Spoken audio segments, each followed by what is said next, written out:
Meri at the Meri Atelier, and it is Sunday evening. I'm ready to do some art. How about you? I'll bet you've been doing some art, haven't you? Well, okay, great. Great way to spend a weekend. All right, let me get to my channel. Welcome to my desk. I have a lot going on. I could be on here all night. Yes, I could. And still not get things done. Oh, we're coughing in there. Let's see. Let me set my channel, my live chat. Hi, Angie. Welcome, welcome. Let me set my quality up to 720. Welcome, welcome, welcome.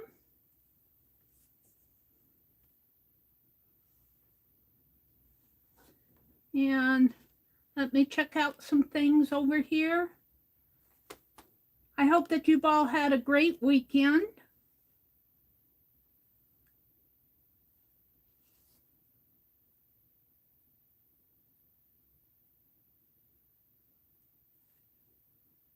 Okie dokie. Angie's here. Calico, oh no, Cheshire. Hi, Cheshire. Dar. Welcome, welcome. Glad to have you join us. All right, let me set my live chat on. So, Penelope's here. I decided that I wanted to choose a stitch to do one a month, and I have been using the EGA Sharon Bogan, I think. Let me put a link in here. I think this is the correct link.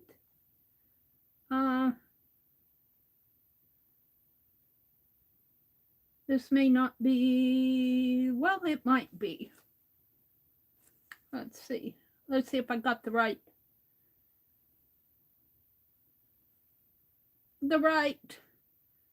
stitch here for the Algerian eye. Yes.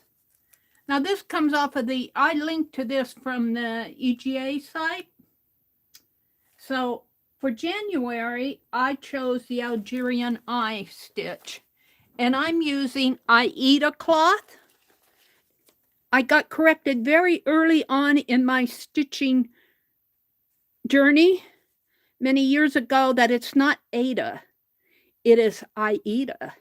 So either way, however you pronounce it, that is what I'm using, and I'm guessing it's about 14 count.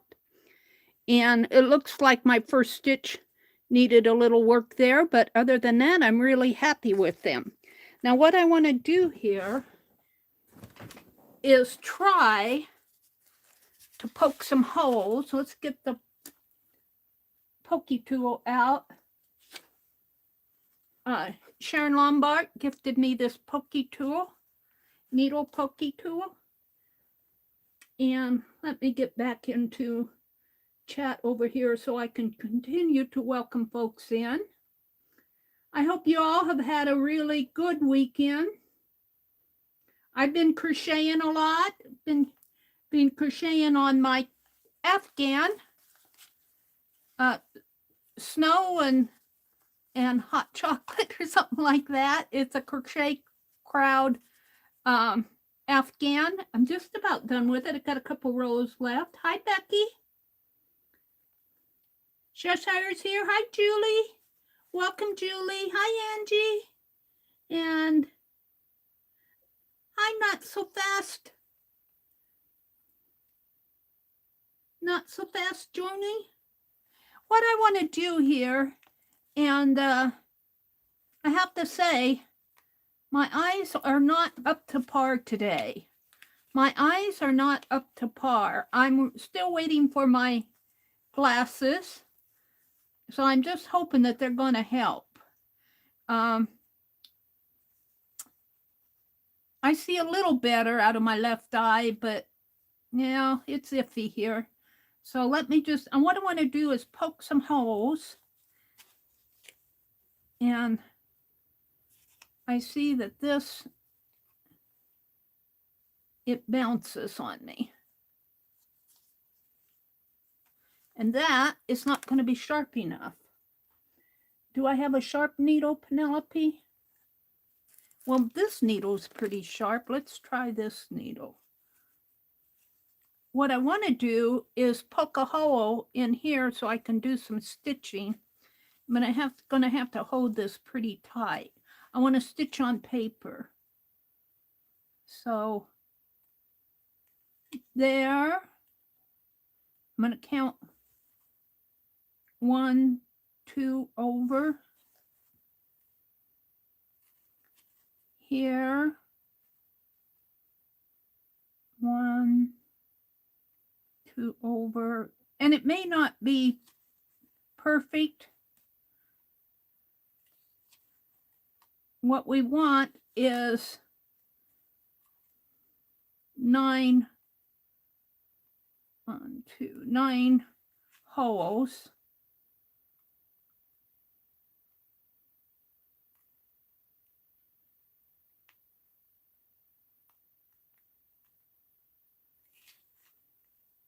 And I'm only going to do one online here because I think I've got to get this closer up to my face.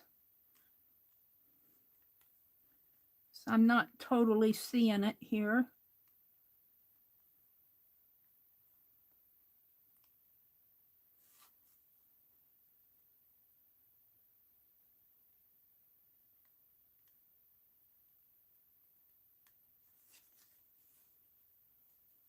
Let's see how I did there. I still need, oh boy, that's horrible. I can do better than that by not going through the fabric. Let's just do it by hand here.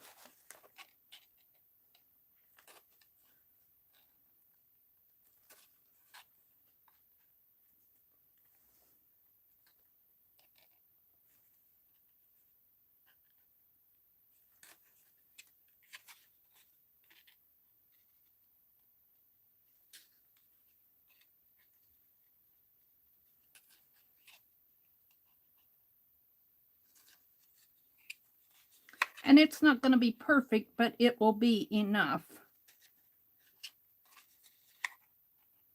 for me to demonstrate how I'm doing the Algerian eye. There we go. That's down a little far. God, I'm not going to worry about it.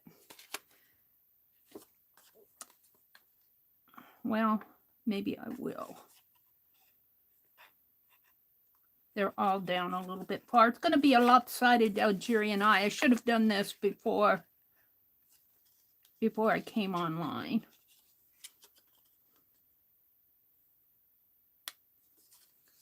All right. Oh, I'm not seeing anything. Welcome to everybody that came in. Julie's here, Dara's here, Becky's here. Welcome everybody. Kathy, Kellyanne. Welcome everybody that has joined me tonight. I really appreciate it. Dee, and I'm going to call you Dee Dee because you told me how to pronounce your name, but I still don't know how to pronounce the name you told me to pronounce it like. So I'm just going to call you Dee Dee for now. I want to say postcards that I gave away Friday night have all been sent. They're not the most perfect postcards in the world, but all right, this one's down a little far, this row, but you'll get the idea. And of course I unthreaded my needle. Of course I did. And I think I'm going, since I did that, let's go to a white thread instead. You'll be able to see it better. And I think that's enough. If this thread will fit through the eye of the needle, it may not.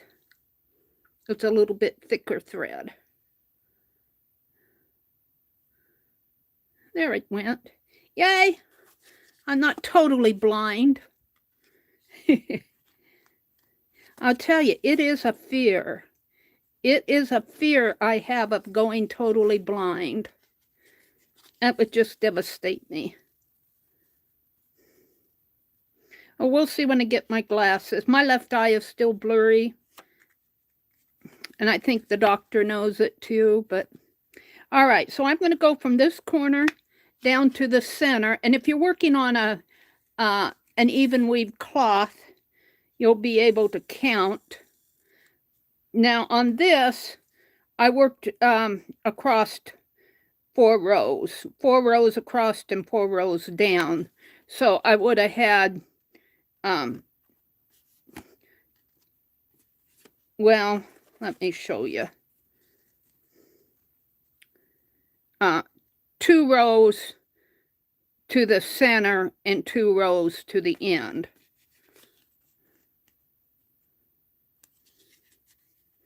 So go up there, in through here. Whoops, and of course I've got the gold thread on my finger. And keep in mind that this is not, these holes are not poked in an even row. But this is what's called the Algerian eye. And I'm leaving this tail in there, and I'm just going to stitch around it. And I did put a link to how to stitch this in the up above in the chat area.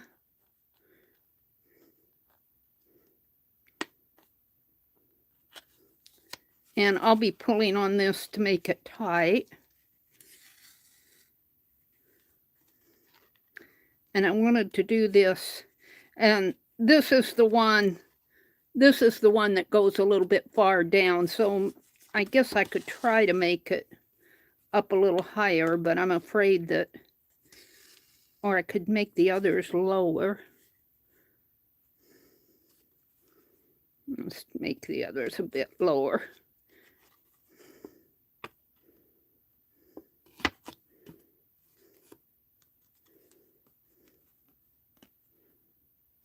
In like that.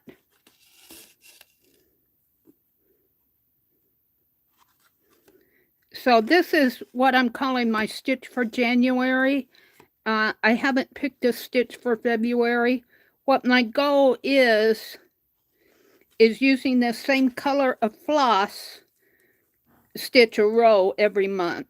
And it'll be a sampler. And I imagine it will probably be, you know, maybe about 9 or 10 inches tall. And if this was done on even weave fabric, it would probably look a little bit better, but I wanted something to put in my, oh, that's over too far. Little pokies there. A lot of pokies.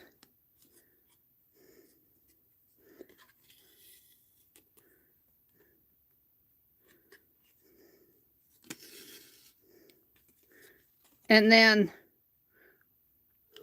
what I've been doing on my sampler after I stitch this stitch is I go through this one, and then I would come back and stitch, pull my thread up through here and stitch this one again.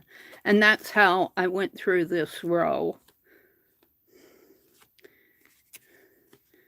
And what I'm going to do here is just pull my thread through and clip this.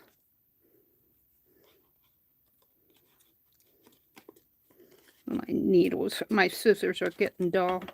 So, and then I'm going to fold this like so and like so. And then I'm going to put this, well, maybe I'll make this one a little thinner. Like that. That looks, well, could go a little thinner yet. Let's just tear this. And then I'll put this in my January journal. here. So, and I want to keep this needle with this piece of fabric. And if I don't leave it in there for 10 years, it'll be okay.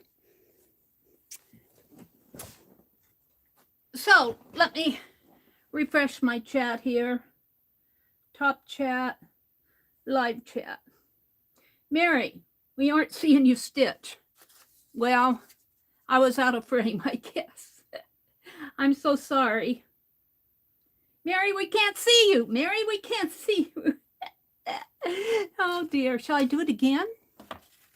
Let's just do it again. Let me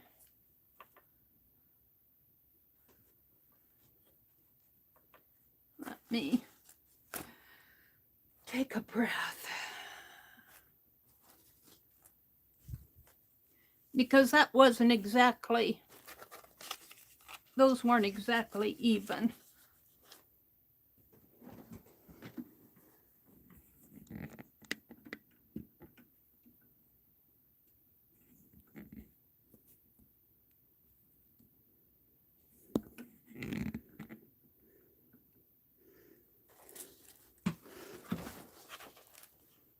Okay, I'm going to poke some holes here. And I just try to do it as even as I can. I need 9. And it helps to have the white behind me.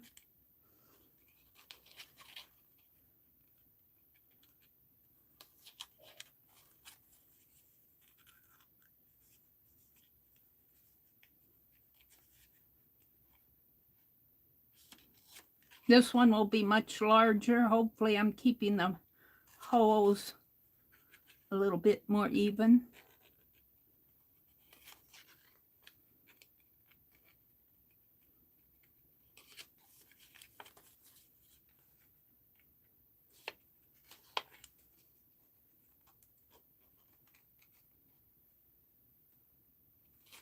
All right, I got 9 holes poked in there.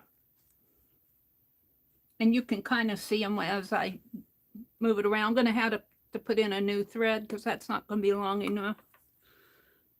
And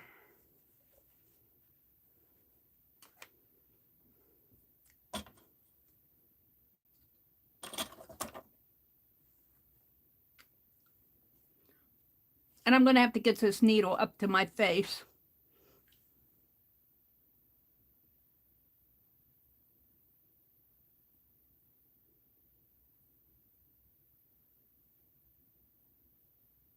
Almost got it. Hold on. Yeah. The thread is really it's a thick thread. Really too thick for this needle.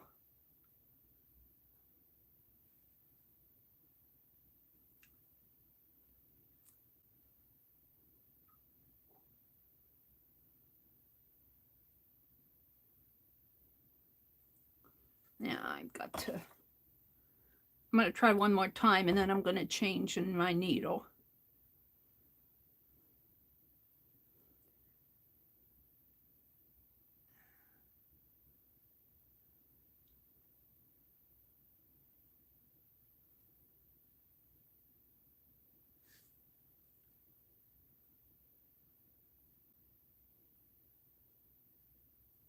Yeah, this needle is not, where's my sampler again?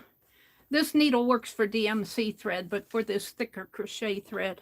What I have here, I want to try tatting with this. This is a weaver's needle, and it's got a curved edge there so that it can reach underneath of the, but what I like about it is it has a really large eye, and I'm going to try tatting with this. Let's get Penelope out of the way. All right, and this may not be appropriate for this. We'll see. Let me put it in here. And it might make a really large hole here, but let's go ahead and, oh, it seems to be working fine. Whoops, so fine I pulled it right through.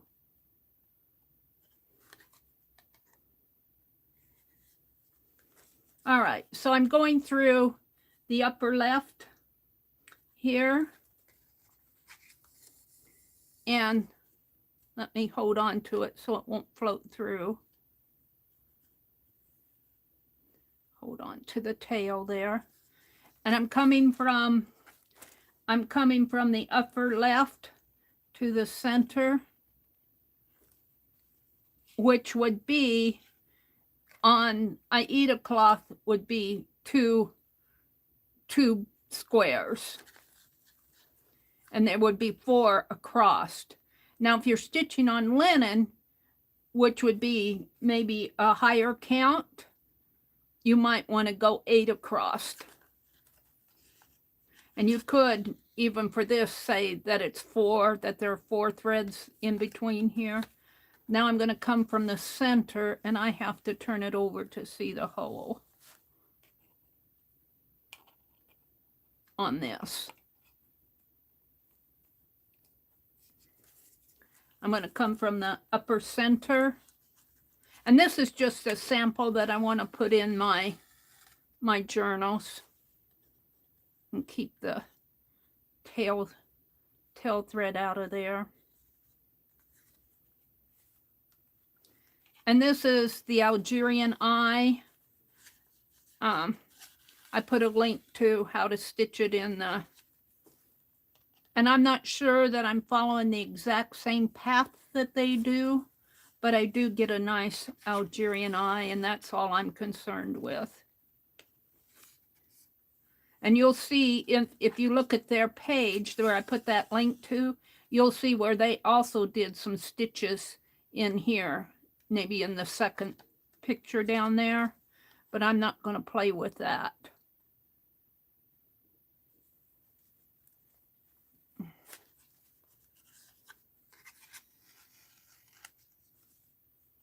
Keep that as tight as possible. You have to excuse me, my hands are a little shaky today. I feel like I'm getting older by the minute here.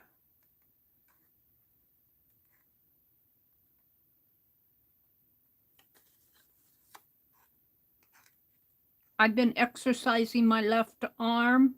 I think my left arm, it feels like that I need to exercise the upper muscles in my left arm. I got this curved needle. Let me put it through there. It's not wanting to go in. There. So I have been exercising the upper, I don't know what they're called, the biceps. Above the elbow, between the elbow and the shoulder. I've been exercising that with a weight. It feels good when I do it, so I think I'm doing the right thing. I'm thinking those muscles are just getting weak because I'm not using them. And so I'll do 10 repetitions while I'm waiting for my water to boil or my coffee to cook. Let me get into this again here. Yeah. This is not the right needle to use for this, but it's what I had at hand. It's what I had at hand. But you can see how it's making this pretty eye stitch. Now this can be stitched just as a regular stitch like I'm doing, but if you're working on a linen, you can pull these stitches tight and make what they call a pulled stitch out of this. I have done that before, but I really did not do that on my Aida cloth.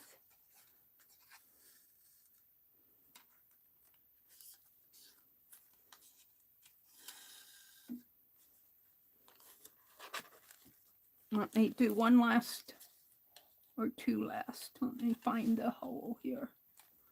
Where is it? It's right there. Poke it there.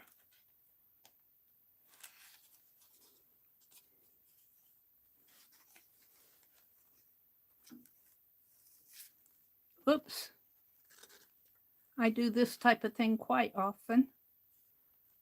Come on, get off of the paper there. And I'm sorry if I hop out of frame, my camera is off center, so I feel like I'm working way over on the left side of my desk. Okay, so this, I'm not going to bother with trying to thread that. I'm just going to kind of weave this under. And since this is just an example,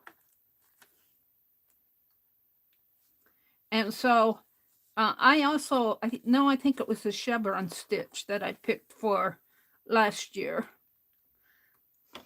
But I didn't keep it up last year, so I want to keep it up this year. There we go. I kind of like that. Very cool. And where's my other one? Let's just put it there. This one's much larger. Now, since I have my thread out here, let me see if I can, and since I'm zoomed in, I wanted to see if I could tap off of this weaver's needle. Let me show you this weaver's needle again. See how it's curved up there? And you can get these at Hobby Lobby and probably, I don't know about Joann's, but you can probably get it at Michael's. It's called a weaver's needle. And as you're weaving, this is curved upwards so that you can reach under those threads as you're weaving across.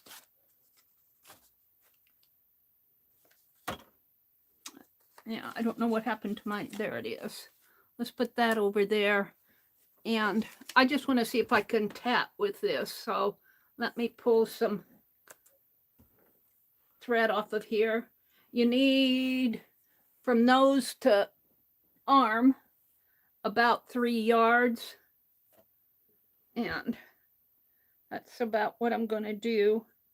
Maybe a little bit more just in case I need it. I'd rather have more and have to cut off some than not have enough. And I wanted to do this the other night. I wanted to work with my Elizabeth thread the other night and I forgot. So I have this really wide eye, which is what I like. So, you know, that was no trouble at all. So when you're tatting,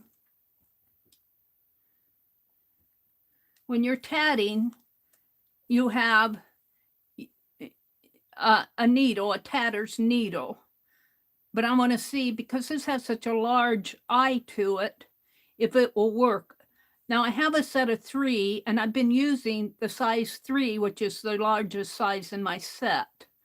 But the eye does not really accommodate this thick a thread. This is crochet thread. And then you make a loop out of in here, and this is my loop where I'm putting all the, and you go to the other end. And I've been learning how to hold this thread down here. On the first picot, it doesn't matter much, but I always have trouble with this first stitch. This, especially on the second ring, I said picot, I meant ring. On the second ring, this first stitch, I'm still learning how to do it. So I should be able to go pretty fast on this. Am I in frame? So there's one. I'm only going to put 3 stitches on before I do a picot on here, because this is pretty large thread. There's two double stitches. It looks like I can, but since this is such a wide shaft, I think I'll get a fairly large ring, and we'll see how it turns out here. So there's 3. And now I want to make the picot, so I need to go way down to the point of the needle. And we're going to put my finger there to keep that thread from going down. Put on the first leg and then the second leg, and then make my little loop, which is right there, which I should have black underneath of this so you can see it better. There we go.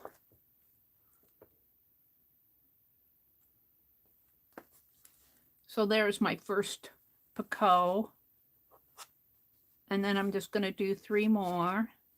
It looks like this weaver's needle, if I have a thicker thread where I'm having, you know, I need a bigger eye to thread it through the needle. Looks like this is going to work. Let's do my second Picasso.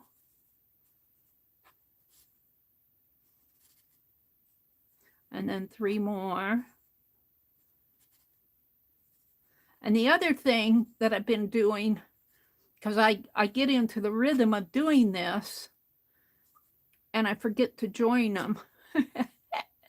I forget to join them when I do my second ring. And then I end up with a oopsie. I can't wait to get really good at this. It's just, it's very relaxing. It's very relaxing to do this as you're sitting there. I like to do it while the TV is blaring, because, you know, I can't watch YouTube or listen to anything online because I cannot hear YouTube for the noise of the TV. All right, so now I kind of want to hold this tail away. And I want to grip it between these 2 fingers and these. And if my thread starts to tangle up, it'll tangle up between these 2 fingers and hopefully keep it away from the, is it going to go through? Yeah, it is. I'm going to have to kind of work it. And I pulled it out from under my fingers there. But you can kind of see it coming through. I don't want to unthread my needle.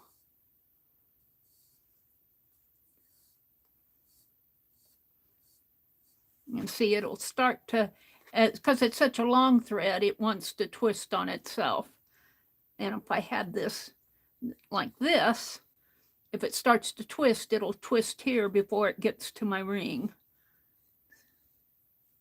And my fingers will kind of want to not let that twist go, catch on the ring and twist it all up. And if you're wondering what that is, I bent my fingernail back. Owie! I don't even remember how I did it, but it hurt. Now, I need to keep this tail out of the way of the ring, and it's not. Let's grab it down here. There. So now we're just going to pull that ring tight like that and straighten out our little Picassos. You want to keep, I've learned that the top of these little double stitches, where you see this little horizontal, they call that the cap, or I've heard it called a cap. I don't know if that's the formal name, but I always think of it as the cap now. Let me tie a knot here.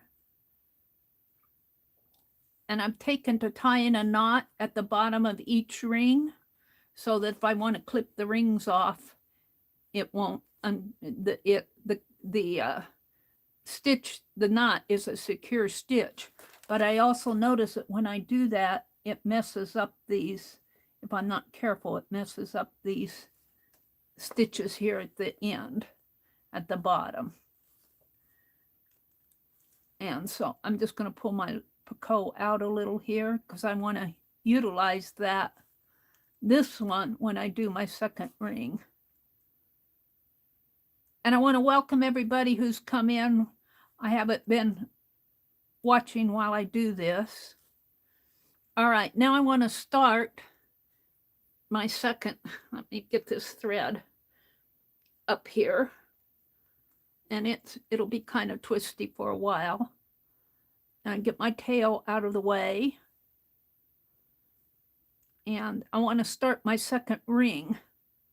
So I'm going to kind of turn my little ring upside down, and this is the thread that I'm going to stitch on. This is the tail, and then I've got the other end of the thread threaded through the eye of the needle over here. And I'm sorry if I got my hands in the way, but you kind of want to leave.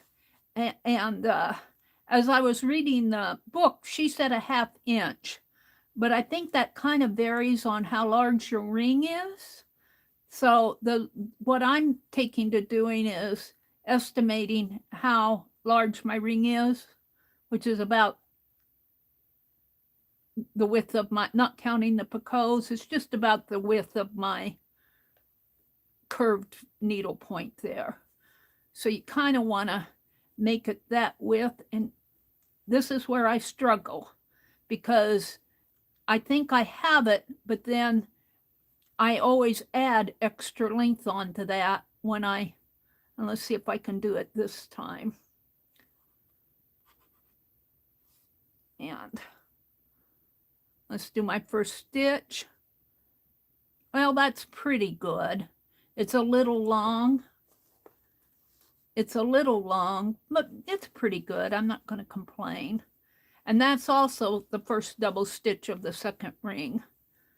And I swear, the tatting part, like what I'm doing now, is the easiest part of all of this.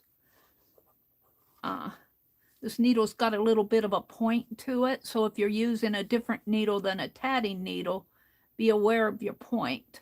And if I was going to only use this for tatting, I'd probably dip that in some wax to take care of that point. Now I want to go inside my picot there with my needle, just poke it on the inside. We're not tatting, we're joining. And then I'm just going to take my thread that I tat with, not the tail thread that wants to get in there, and I'm just going to loop it over my needle, and I'm just going to pull it through. And I almost have it here. If you crochet, it'll be a little easier for you, or you could take a crochet hook and pull it through, but you just kind of pull it through, leave it on the needle, and that will join the first ring to the second ring. And then you can go do the easy part again. So this is 1 stitch, 2 stitches, 3 stitches, and I'm only going to do this one set. I just wanted to see if this one set of 3 rings, I just wanted to see if my weaver's needle would tat with. Now here's something interesting, and I'm going to get to this in my tatting series. There is such a thing called crochet, crotat, C-R-O-T-A-T, and that's where you can actually use a crochet hook, or I would think a Tunisian crochet hook to tat with. I haven't investigated it too far because I want to learn how to tat first. I might talk about it in my next tat video. All right, so we've joined one and we've made 1 picot, so we're ready for, let's see, 1, 2, maybe 1 more double stitch here. And then a picot, another picot. This is the join. That's the second picot. Now we're ready for the third picot on the second ring. And I swear the tatting is the easy part for me. You know, that's the easy part. It's making sure you get your picots in there and that you do your joins right, getting it off of your needle to make the ring. Let's see, let's do 1 more. for me, that's the hard part, and keep the thread from tangling up. All right, so I'm ready to make the second ring. I'm going to put this between my third finger and my ring finger. Get that tail, get him out of the way. Let's just tuck him in there for a minute.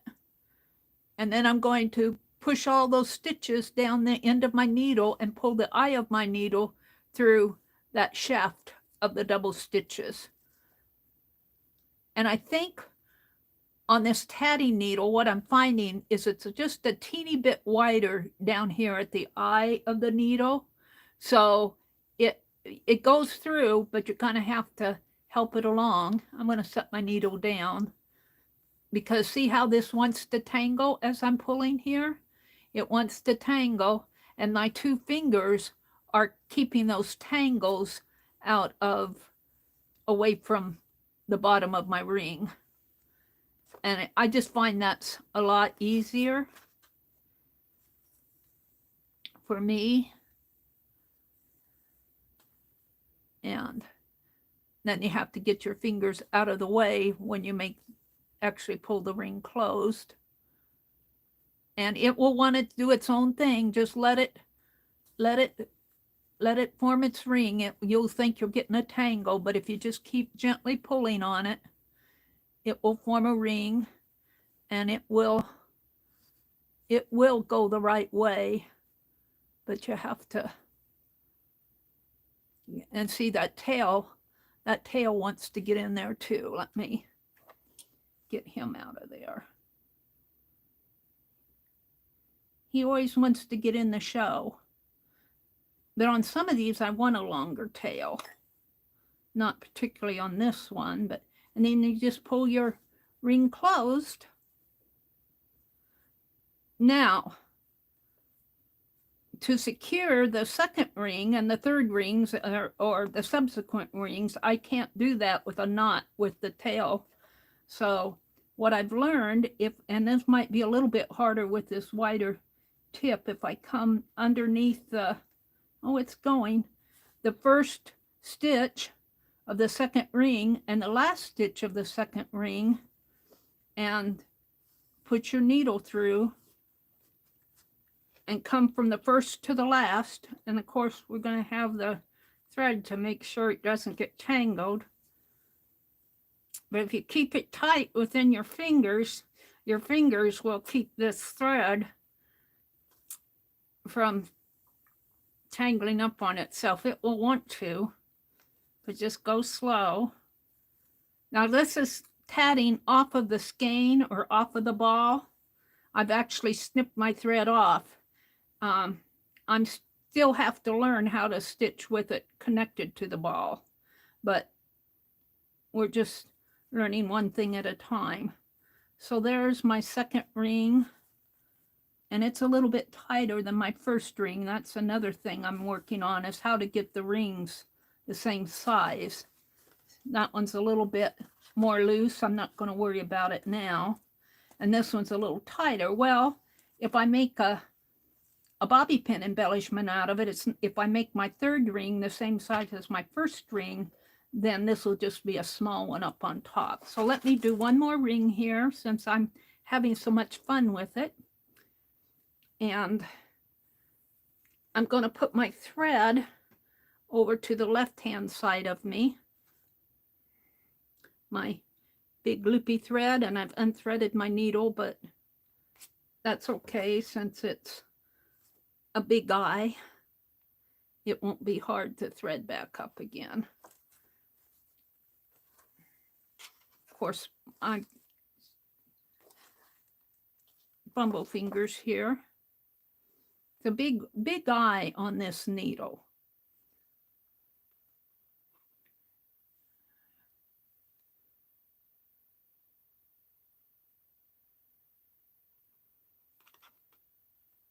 Feels like I've got a hair or something on there.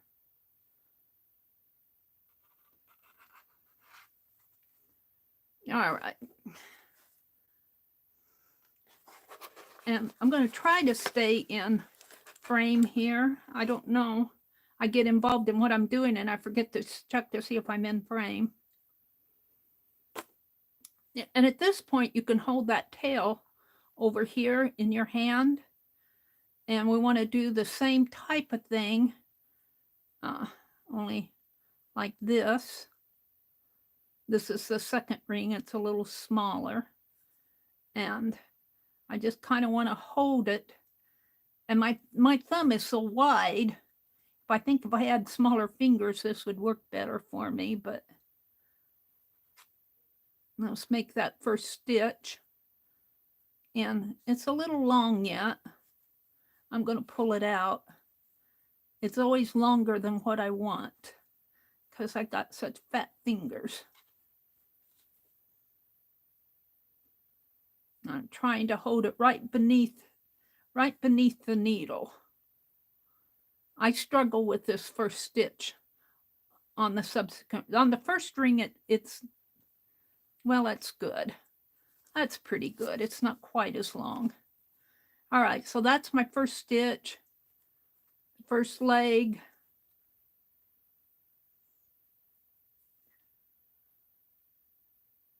Second leg. Whoops.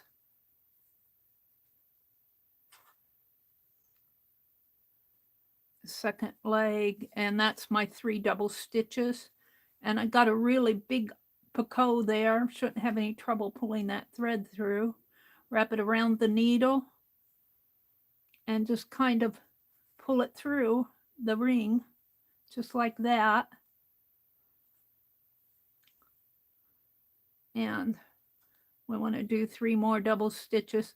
I'm a beginner tatter, so everything I'm doing is from a beginner standpoint. I make a lot of mistakes, but I'm having fun. I'm having lots of fun learning. All right, I'm ready for my second picot here.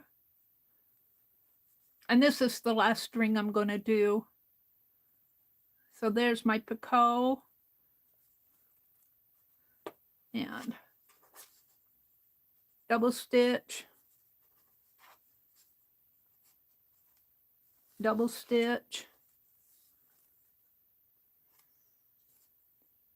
Double stitch. So I got 3 stitches. I want to do my last picot.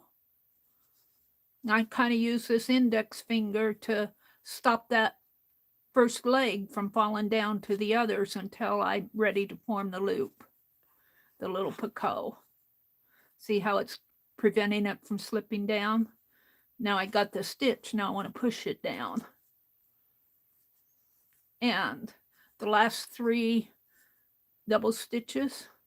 1, 2. This is almost like casting on. If you knit, it's not a knitting casting on, but it feels like you're casting on to your needle. Okay, now I want to do my ring here. So let me pull my thread through. I've got more than enough thread on here. I could probably do another 3 stitches, but I'm not going to. This is going to be my last ring. And yeah, that old tail, he's pretty ornery. Where's he at? He's right in there. Get him out of the way. And let it form its ring. It will do it naturally as you pull on it. Now, I don't want to pull it as tight as I did the second ring. And there's that tail again. Get your tail out of the way. And just kind of gently pull on it. And it could be just a little tighter. There. And that's a pretty wide picot there. But since I've got this wider needle, I just wanted to see if my weaver's needle would work for this. Now you could probably use a thin 2-ply, maybe even a 3-ply, depending how thick your yarn is in this needle. I do have some that I could experiment in, but not with, but not tonight. And I'm coming from, on my ring, I'm coming through the first double stitch and up through the last double stitch on that third ring. And I'm going to secure that ring closed by making a little knot.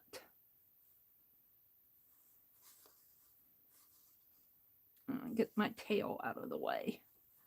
That tail, I tell you, he wants to get in there.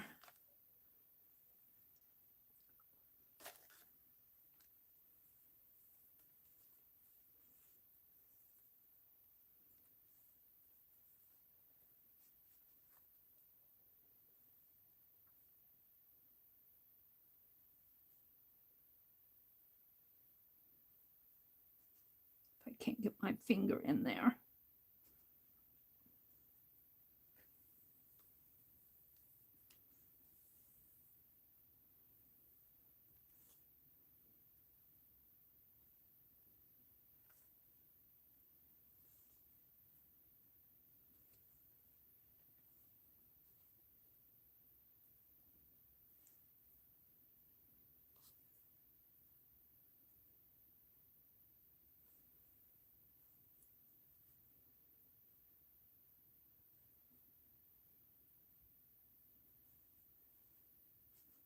Looks like I have it picked up a thread here that I snipped off the, let's get that out of there.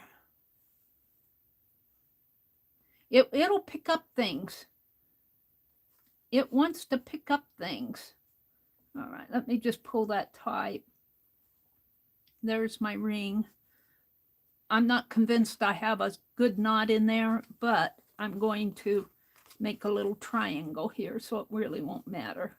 I'm going to take the bottom of the third ring and attach it to the bottom of the first ring here.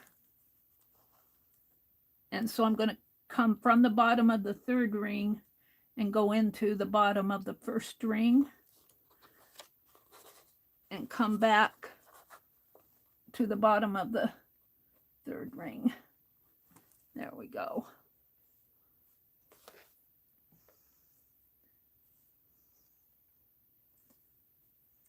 Get the tail out of the way and just pull that.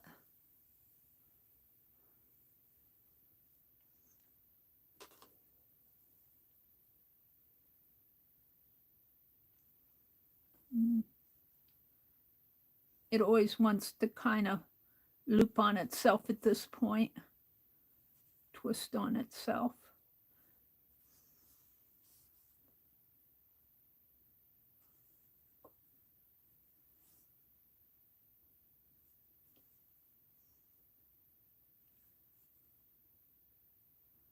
Now I'm going to pull that back up through to make a knot. And I'm sorry if I get out of frame. I'm trying to stay in frame. There we go. There's a knot. And like that. Let me clip this.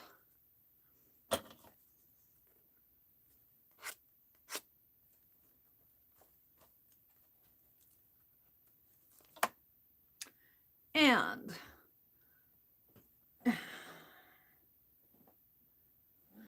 I'm going to put this needle in my drawer just to have it in a place.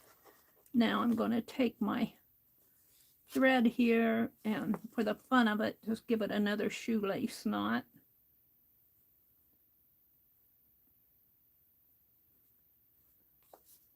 And I can sit and do this.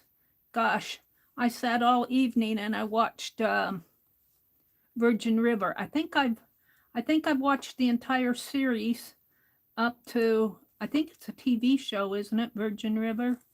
I think I've watched all the series that are on Netflix. Kind of watched the whole thing. I'm ready to get rid of Netflix now. And so this ring, this Picasso here,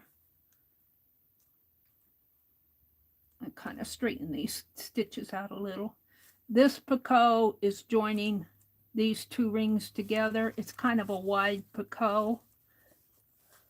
And this picot is joining these two rings together.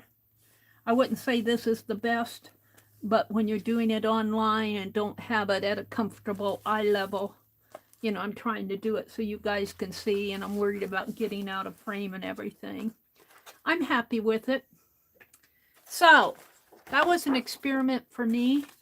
I want to go ahead and put these in my January journal. Let me zoom out. You guys are probably going to go, Meri, we can't see, we can't see. I'm sorry. All right, let me welcome folks in. Hi, Shannon. Welcome.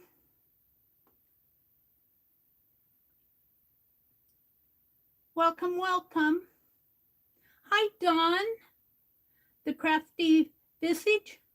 You will be making doilies in no time. I had the biggest giggle. I watched a Goodwill haul. It was a lady who resells, and she goes and buys at Goodwill to resell in her shop or wherever she resells them. And, well, I don't know if it was that lady or somebody else. They were shopping at Goodwill, and one friend, there were two ladies, and one friend picked out a dress. And it was real lacy on top. It looked like it had a thread crochet. And then the bottom was lacy. And she held it up, and her friend was videoing it. And she called the dress ugly. She said, should I get this ugly dress? And, you know, and her friend was trying to be nice about it. And she said, but I feel like I was wearing a doily. And I'm going, buy it, take it home and do some art with it. I got the biggest kick out of that. I'm going, you don't have to wear it, you know. But she called that dress, she said, I feel like I was wearing a doily. I got a kick out of watching the video. I'm going, yeah, but you're probably not into mixed media art, are you? I need a pen. And let's see, what else did I watch? If you guys want to know what I watch and what I hit the like button on, I do have a playlist called Indirect Shoutouts. It should be toward the top of my playlist. And every time I hit a like, I always put that video also in that indirect shout out playlist, because YouTube, bless their heart, YouTube quit, and I didn't realize that. I guess they did that in 2019. They only allow you 5,000 videos in a playlist, 5,000 links. And so, but they quit allowing you to see what videos that other people like. So I could like my videos to my heart's content, but nobody would see which ones I liked. So if no one sees what videos, well, and then I also turned off the likes and dislikes, and we've already talked about that in here. I think it's a troll tool. Not on YouTube's part, but I think it gets used for purposes of harassing people. And I think you can legitimately not like a video, but I don't think that a video would get that many dislikes unless it was really, really, really bad. Like killing somebody on it or something. Let's move this over a little and trim this off.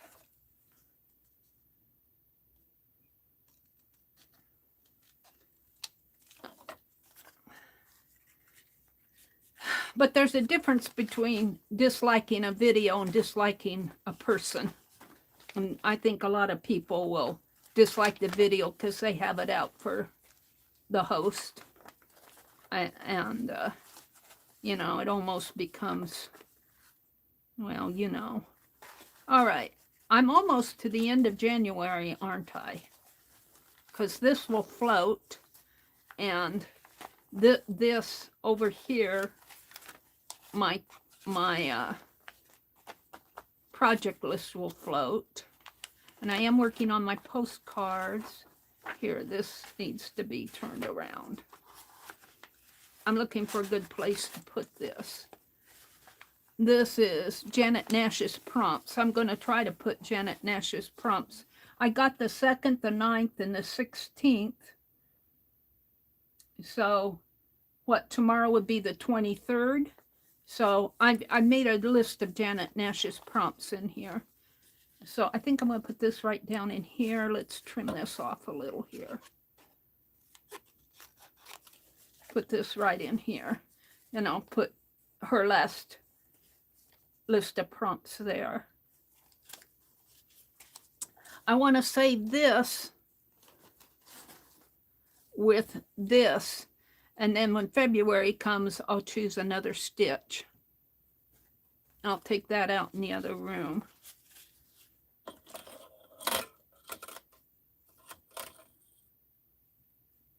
Thank you. Hi, Beth. It's good to see you. Thank you so much. And I don't think I taped this down enough. Here, it's not very, my tape isn't holding it very well. I might have to get out that art glitter glue that Laura Vasquez so sweetly gifted me. So, if you looked at my title, you will see that I said rabbits. And do you know what today is? Today is the Chinese New Year. And 2023 happens to be the year of the rabbit. And I thought that I would sketch a rabbit or two tonight. Not that I am into all the lunar symbols and what they stand for. However, I think rabbits are cute. I like rabbits. So I think that I will sketch some rabbits tonight. Maybe I'll do a sketch first, but I think what I want to do eventually is, I know I have some rabbit stamps that I've carved, but that doesn't mean I can't carve another one. And I saw a real cute one on Unsplashed.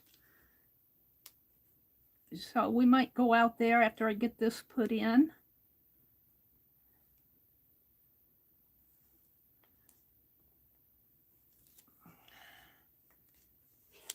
And I don't know if Sherry Van made it in tonight, but I do have her package ready to mail. We did not make it to the post office over the weekend. I just didn't want to go out on the roads. We had snow the other day, and I don't know. I just don't think it's best for us to be out there if we don't really need to. These are my pages so far in this journal. I'm making good progress. Maybe we'll sketch my rabbit over here. And let me get these off of here. The scrappies here. My tape. Scrappies always annoy me. That's my tea. Alrighty then. So let me grab my other camera, because I think that's where I have the rabbit. And let me get rid of my notifications. Clear. And go out to, I think I saved it on my, right here. And you can't see, but there's a little black rabbit. Let's see if I can download him.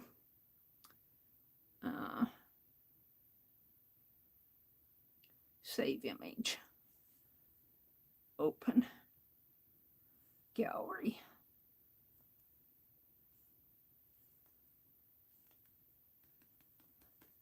I have the worst trouble with this. Getting it. I guess I'll just do it like that. Only it should. It should get rid of this. But it isn't. So I think this is so cute. Now there's other rabbits in here too. Oh, let's go back over to here. Maybe I was hitting the wrong one. There's other rabbits that are cute. Isn't he cute? He'd make a nice portraiture. There's another one, but he's not an entire rabbit. I might have to zoom in when I do this so you guys can see. This one has a watermark on it. These are facing us. This one's cute. Look at his ear. Look at his ear. Now I am on Unsplash. I'm on unsplash.com, so oh, now I'm kind of liking this one. Maybe we'll go for this one to start with. Save image. Open. Gallery. And there he goes. There it goes. Now, I still have my composition book out from when I was doing Becky's magazine. Becky's magazine.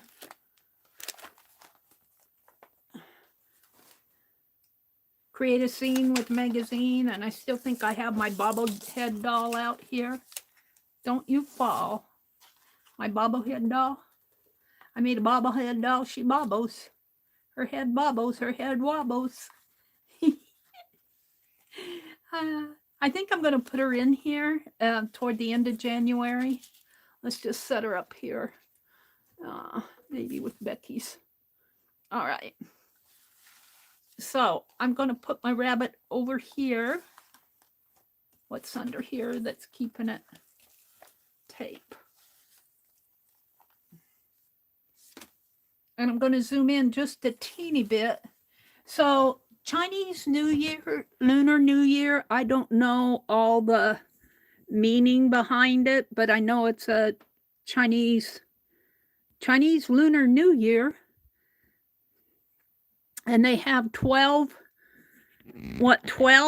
different animals that they celebrate on different years. I think that's what they do. I'm not totally sure because I haven't read up on it, and I won't claim that I'm an authority. But I know I like rabbits, excuse me. So let me grab a pen. I usually have 20 million of them in here. Let me grab one of the 20. Sherry Van sent me 3 of these. And by the way, everybody that won a postcard last Friday night, I've sent them all. And Little Red Wagon won a card. Everything's been sent there. I'm still sending away the giveaways that I had over the New Year and the Christmas. I'm slowly getting those ready. Alrighty, we're going to do this little rabbit in here. Yeah, let me see what I have. Let's pull my happy and my fabric. There we go. That's nice and flat. The year of the wabbit, Nina says. The little wiggly, twitchy nose. He's got a cute little nose. Look, look at him. Can you guys see where his tongue is there? Isn't that cute? It says, yummy. Carrots. I don't know if I'll sketch that. I don't know. It looks like his tongue. It looks like he's licking the top of his nose or his tooth in there. I don't know if I'll sketch that.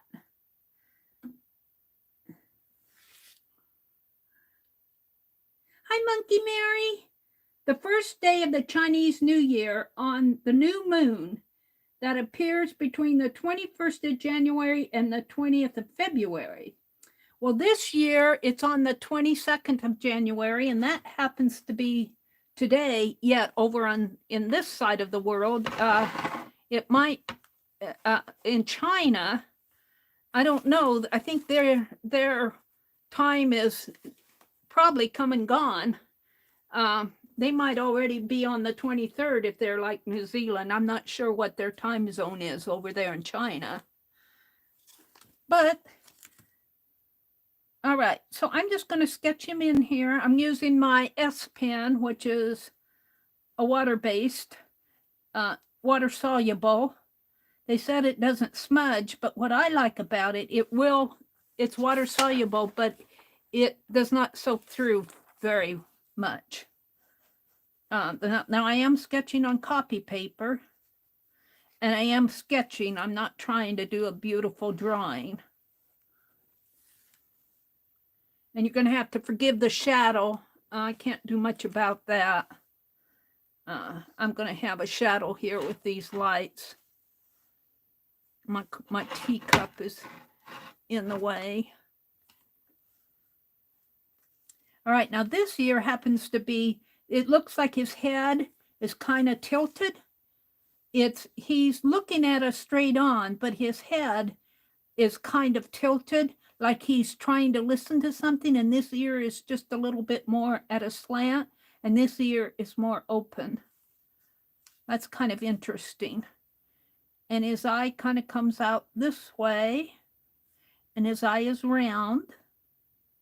And I've noticed that animals in general have more of a round eye than humans do. And I hope that I'm not going to make him too big for my paper. I tend to make things not fit, but we'll see. So this ear is a little bit more roundish than the other ear. And this one might come out a little bit more like that. And he's got some little furs going up here. He's got a little white area above his eye. And then this is all kind of like a grayish color that I'm just going to kind of scribble in. And his nose, and his eye is dark. Like that. And then he's got another little eye here and a little white marking around his eye. And his other eye is right in here.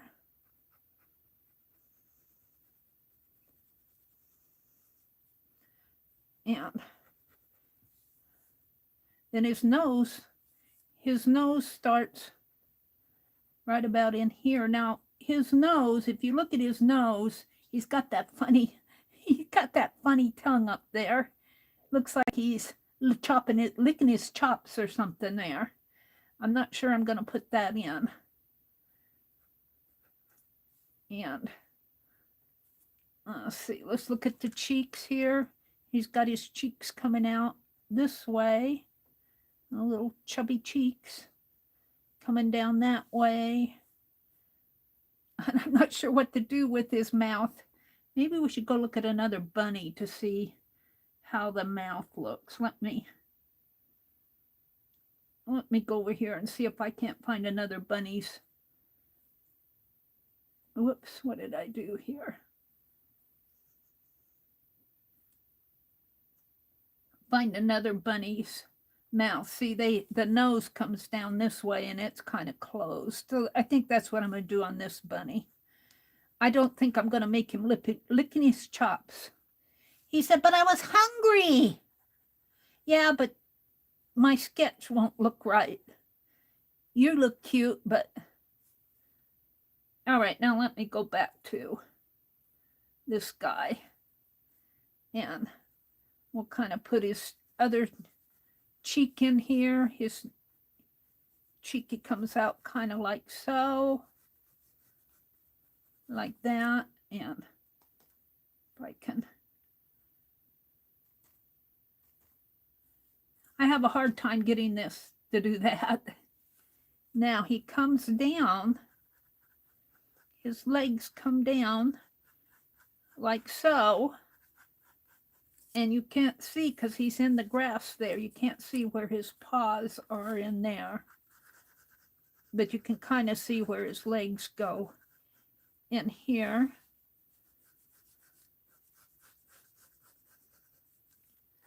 And I think he's a little bit taller, like that, and then his back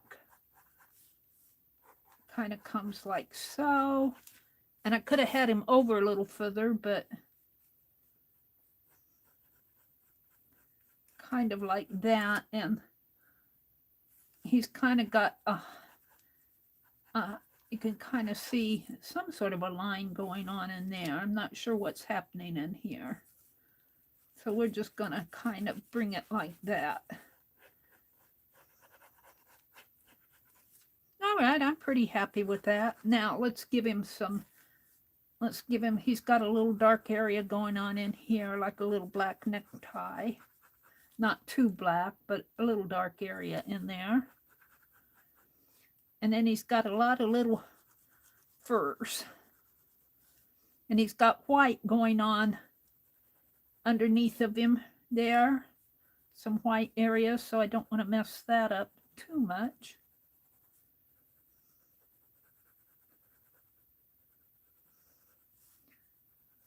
And of course he's got whiskers coming out here, but let me do his nose again here. His nose was weird because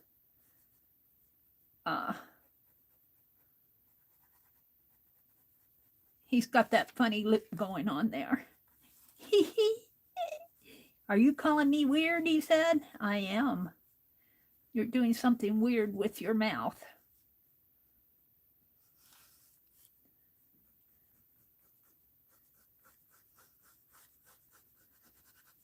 And this is all little furs in here. And I'm just going to take and do short lines, maybe even shorter. And look, you can see his leg here is defined by kind of a white line. It's probably how the light is hitting his leg. So we can kind of define that in here, just like that, sort of. And we can make this dark in here. And I could sit here all night and do this, put all those little hairs in, but I'm not going to do that. I'm just going to kind of darken it in here. And I want this white line to go all the way up his shoulder. And this will be dark in here.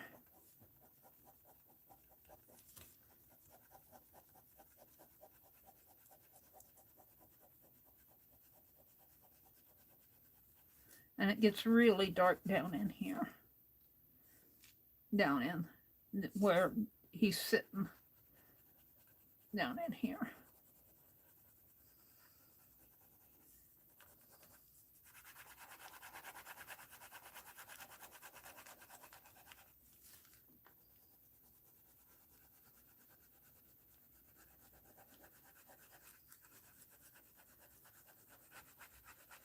And keep in mind that I am doing this as a fast sketch just because it's the year of the rabbit and I just want to sketch some rabbits tonight.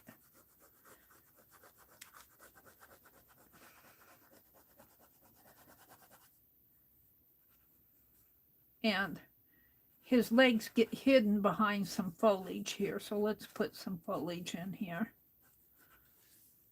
Just some grass.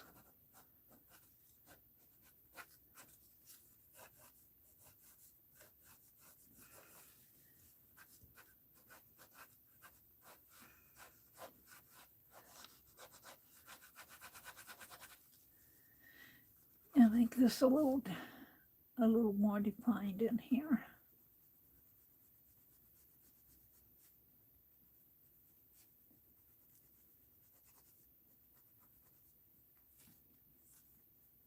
Now you can see in here the little twinkle in his eye. I kind of lost the twinkle on this eye, but you can see a definite white twinkle there.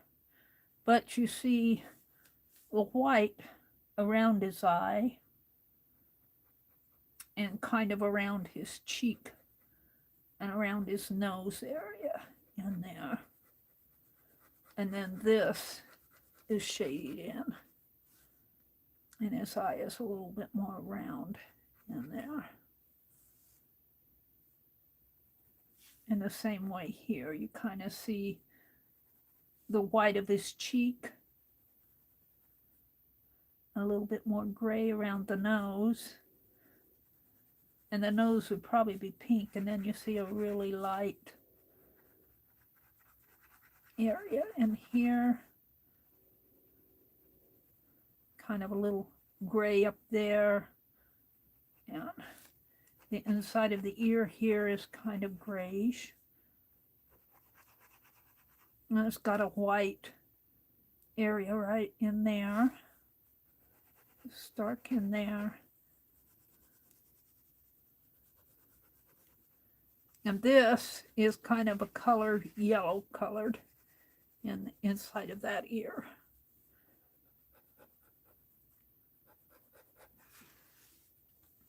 Now, see if I can't define this a little bit more here.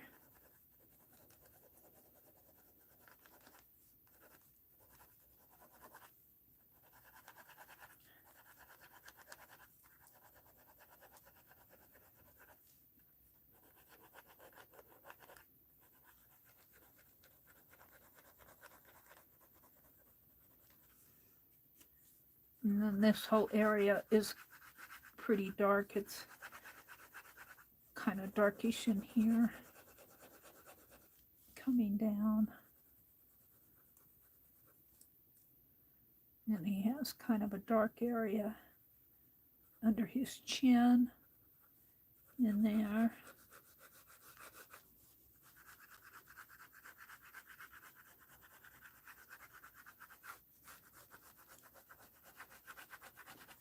All right, I'm kind of happy with him. Now let's take a little brush and a little water.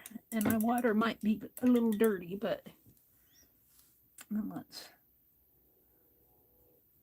give him some value in here. And I need more water than that. Hold on. Where's my water? It's here. Let me reach. And a cup. I've been using these little Dixie cups. You can get these at the Dollar Tree for like $1.25 or so, or maybe it was Dollar General. And I went to our grocery store and they cost $3.25 for the same thing. I said, nope, I can get them cheaper than that. No. The Year of the Rabbit. Ouch. Oh, I knocked my knee. Oh, that hurt. Oh, man, that hurt. Ow. Ouch. All right. So we're just going to kind of do a little water-soluble ink in here. Don't spill your water, Meri. Okay.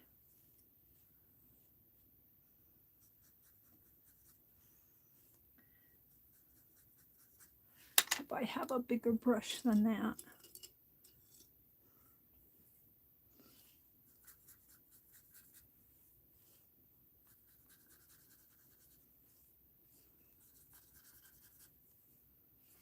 And I don't want it all dark because he's kind of he's got light furs in there too.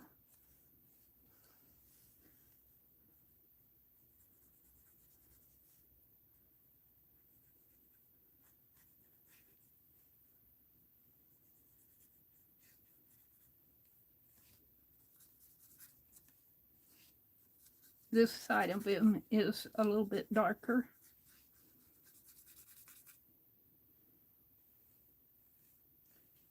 And his nose area and his mouth area, since he's got this weird tongue going on there. He's making quite a face there. It makes me chuckle, but I don't think I could draw that and make it look decent. And then the grass is happening. Now over here. All right, I think I'm fairly happy with him. He's not perfect, but maybe a little bit more dark in here.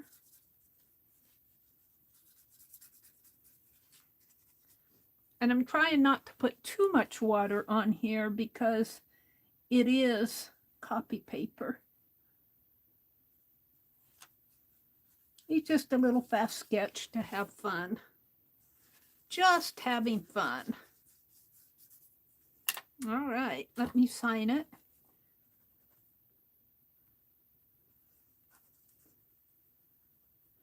And I'm going to put January 22, 2023,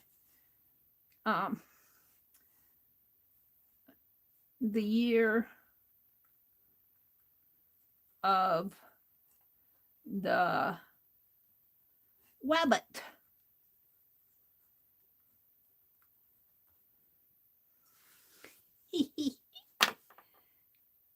That was fun. I enjoyed that. I hate it when I hit my knee, Paula says. Yes, Paula. It hurts. Yeah. Thank you, Allie K. Happy Year of the Rabbit, everyone, Allie K says. Hi, Allie. Hi, Barb Fillion. I'm sure I mispronounced your last name, but Barb is from Canada. Welcome. Hi, G3, Brenda. I'm sketching it with a Sharpie S3. And I think this is the medium point. There's a bold point too. I like the medium and the bold. These were gifted to me by Sherry Van. She sent me 3 sets of S gel pens, and boy, do I just thank her for that. And I got her package all ready to mail. It'll go out tomorrow. We have to go to town tomorrow. That's all there is to it. I've been putting it off because I don't like to drive on the icy roads. Who else came in that I missed? Monkey Mary, Karen K. Hi, Karen. And your postcard is on its way. I was born in the year of the rabbit, the golden rabbit. Yay! I didn't know. What is the meaning? Can you guys tell me? Can you Google it and say what the year of the rabbit is all about? What is does it have any significance? Going into landscape mode, Nina says. That means that she won't, when she goes into landscape mode, it's especially if you're on your phone, when you try to chat, your keyboard takes up 3/4 of you can hardly see the line that you're typing. I'm drinking chamomile tea tonight. Hopefully it'll put me to sleep at a decent hour tonight. Kelly Ann says good night. She's going to go craft for a while. Thank you all for popping in. Monkey Mary says Lunar New Year symbols include peach blossoms, lanterns, a red envelope, firecrackers, and the rabbit, of course. Let me jot that down. Let's see. Lunar. I'm just going to do it here. Lunar New Year symbols. And peach blossoms.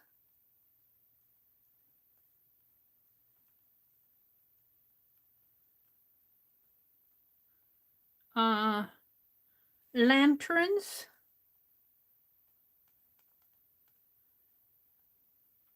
A red envelope.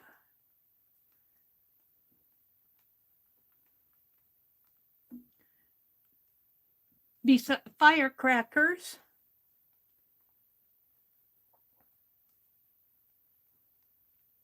And the rabbit for this year. Very cool. Very cool. Let me go here and, well, let me go in here because we're done with this. This ref photo, let me put the reference photo, ref photo from Unsplash. And let's see. Let me go look here. Come on. Let me pull Jeremy Hines. Jeremy Hynes, just to give him a little credit. All right, let me see if I can find no, that isn't what I wanted to do. I want to go up to the search. Let's go Chinese lanterns. LANTERNS.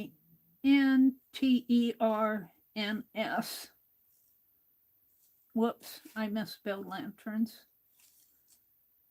Lanterns. Go. Oh, look at the Chinese lanterns. Now this is all on Unsplash, so. Ooh, they're red too.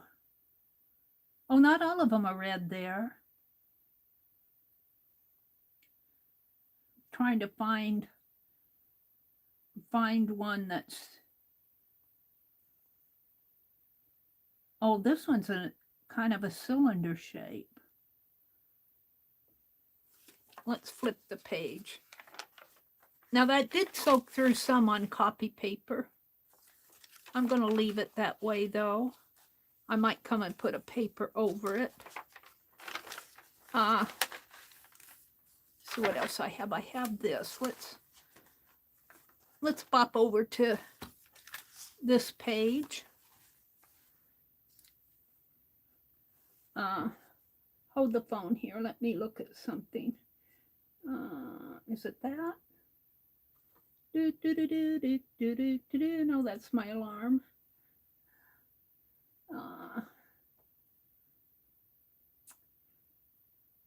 So this is the 22nd. So I really got about 10 days left before I start on the February part of this journal. You can see I put in my fabric that I stitched here. So I have been filling this up pretty good. I wouldn't say that I've done really great on my project list here. Now I'll just take it to the next. My tatting's ongoing. Happy Mail, that's ongoing. I have sent out postcards though. Not my postcards, not my January postcards, but I am getting those done. I will have those done before the end of January, so I'll be able to cross that one off.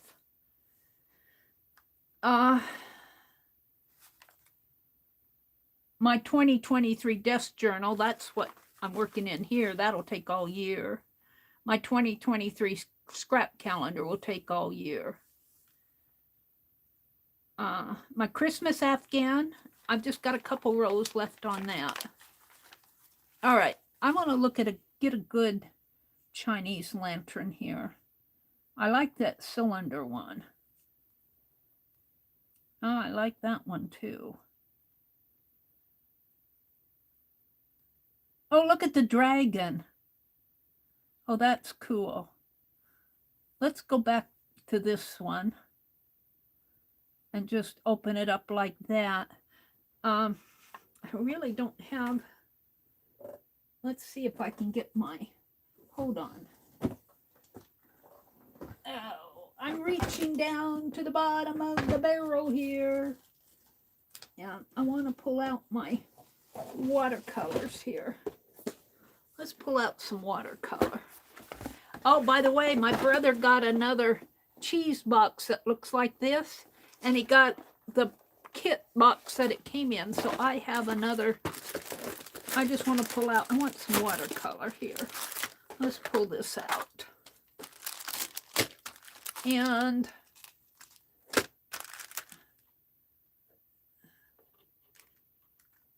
these are Royal and Langnickel. I'm going to get some more small brushes out.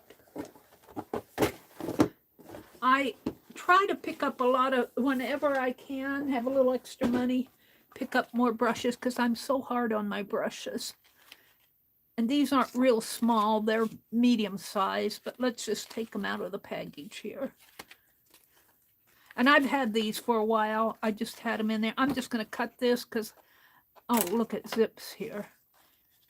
It unzips, but I never save this stuff because I put it in my jars over there. But we'll undo it anyway. Hold on.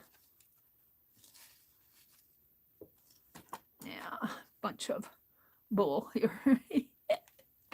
Meri, don't say that. There we go. Let's just pull these out. And I'll keep that around for a while, but I'll probably end up throwing it. What I want to do, I like that dragon. We're just going to do some Chinese New Year symbols tonight, just for fun. Just for fun. And let's see, I think I'll sketch them on this because it'll probably soak through, but it's a little bit heavier paper. So I'm going to sketch a couple lanterns here.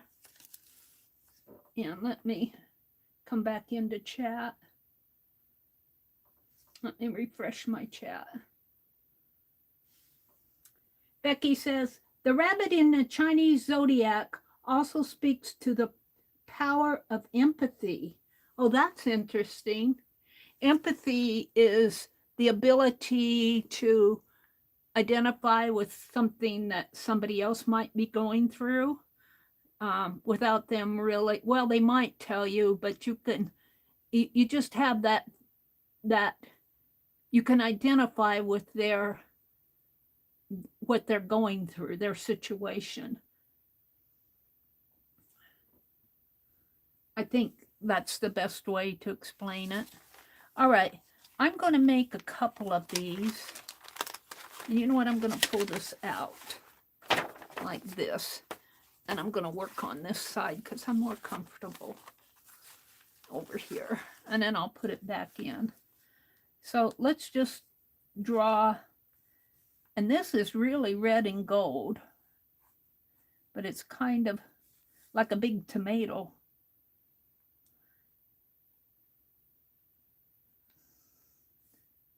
It's kind of like a big old tomato. All right, so I've done this one and this one. And this one. And then we start, this is the center one here.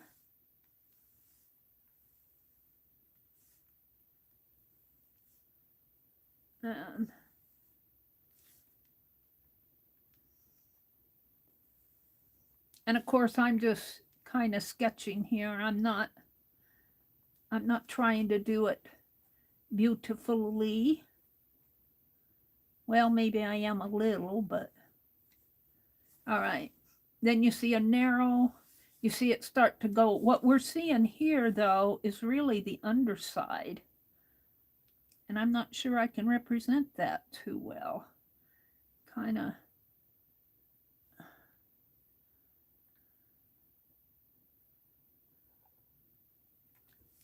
And it has a, wow, this comes around like this,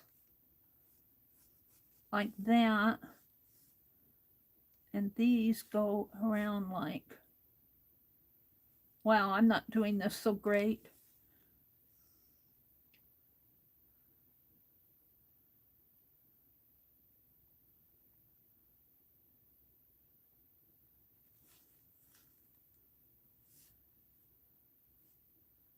And then it has some, oh wow, I'm really off here, but okay, so be it.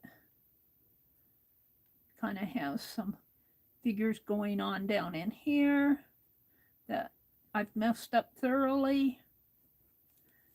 It has another one of these guys kind of coming like so. I giggle at it because it's so off. All right. And then another one in here. And around the side. Maybe I'll only do one like this. And it kind of comes up to the point like that. And then it's hooked onto a pole. Oh, and then it has a base here. And it looks like it has some fringe coming down.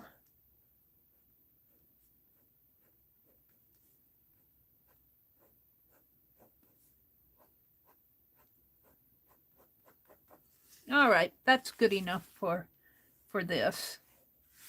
So there's that lantern. And where did I see that dragon? That dragon is so cool. Can I make him larger? Probably have to download him. We may not get the entire dragon on this page. We're just going to do what I can do here. And he's probably, I don't know if the dragon is a Chinese symbol, but I don't know if he's in every year or not. And he's got a tooth here. And his mouth comes, gosh, I'm losing it. Comes down like that. Like that. This is his big old nose. And then his eye comes right about in here. Comes up a little. And his mouth kind of comes like that. So far he doesn't have any teeth in his tongue. And his other tooth over here. And looks like he might have a horn or something going on up here. A couple of horns. I'm not sure what all of this is over here. Maybe a horn going back this way. Coming back around there. And then he's got this area here. His mouth comes around like that. This comes down a lot more like that.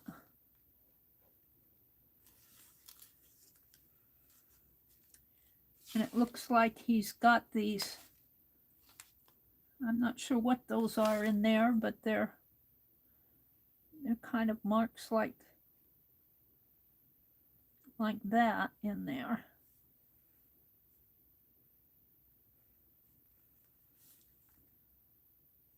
And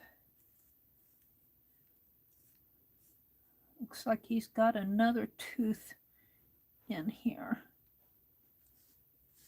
Oh, he's getting scary. And his tongue goes way back in there. Looks like there might be another tooth peeking out there. And then he's got some of this coming down like that. Kind of coming around like that. Then he's got all these fiery things coming out in here.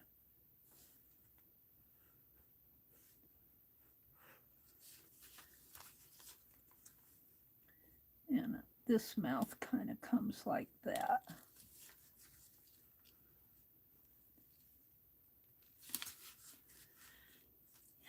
And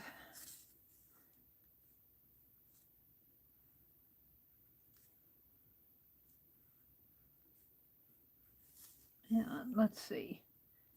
He's all in flames here. His neck kind of comes down this way. And then he starts with all these scales.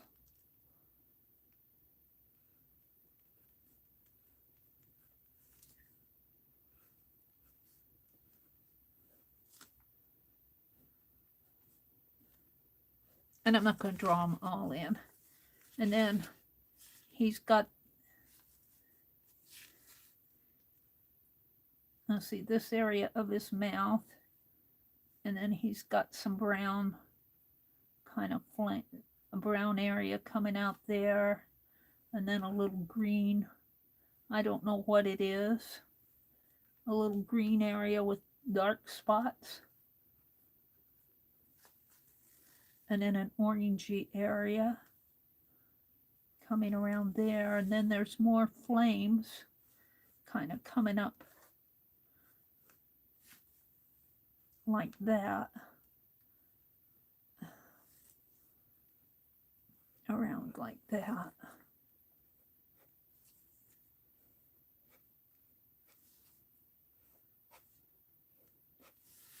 Alrighty. I'm sort of happy with that. I'm not sure what this area is.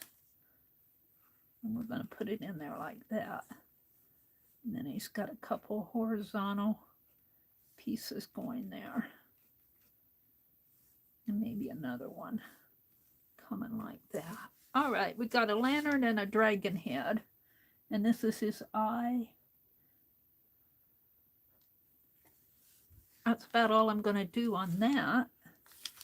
And what did she say? An envelope? We'll just draw. Let's look at a red envelope, Chinese red envelope. Let's see if they have one in here.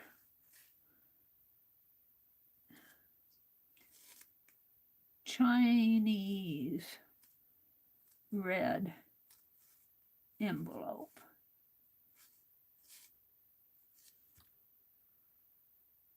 Oh, they do. Look at. Oh, that was not Unsplash. But there they are there. They got Chinese. Let's see what Unsplash. Let's see if I can go back to Unsplash. Let's go to my history. Unsplash. No, come on. Unsplash. No. That's not what I want.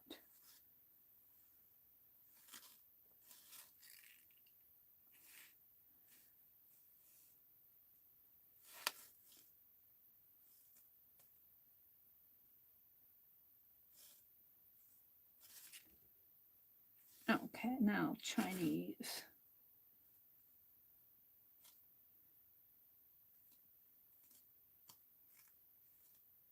Peach blossoms too.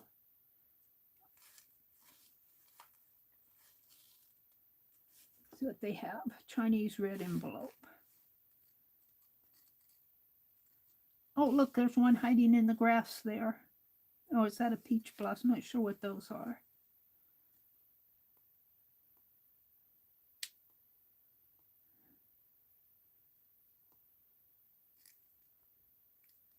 See a lot of red.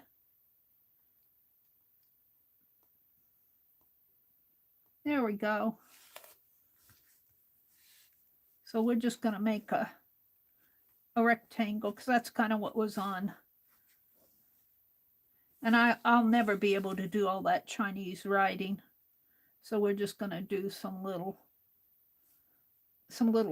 gold marks in here.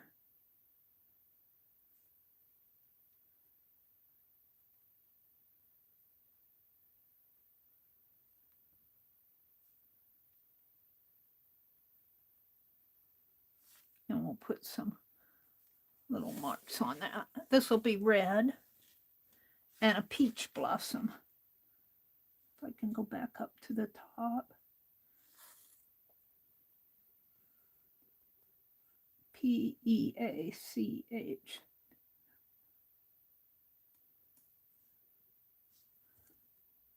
Chinese peach blossom.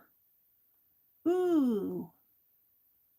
Ooh, look at him. I want one close up. There we go. Oh, that's pretty. Where am I going to put it? Right in here, I think.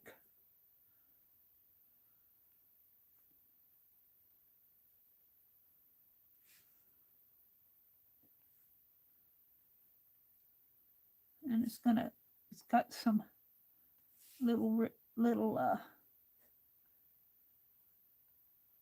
tendrils coming out there, if you want to. I'm not sure what you call them.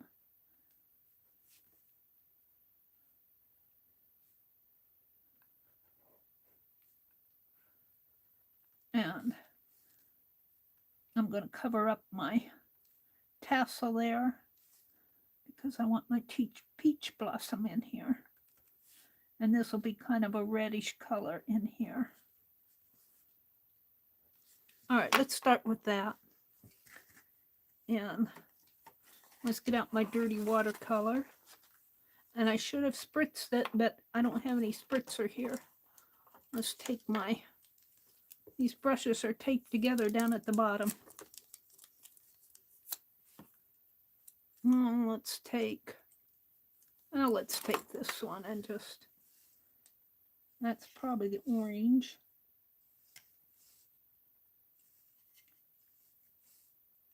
So peach is kind of a red and a yellow. And this is really dirty watercolor. I mean, I think this is my original set. I used this when I was urban sketching out in Wisconsin. Put some white in there.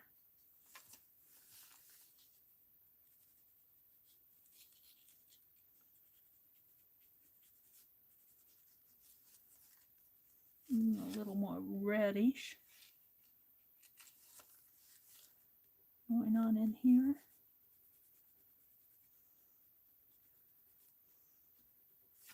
It's kind of, I want a towel.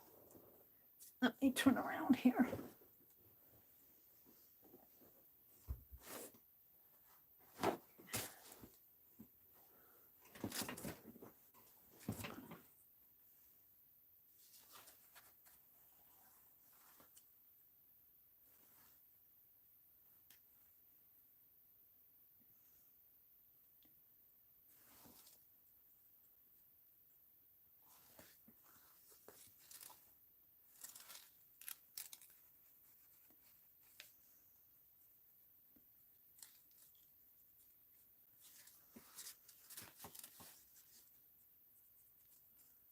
Mix some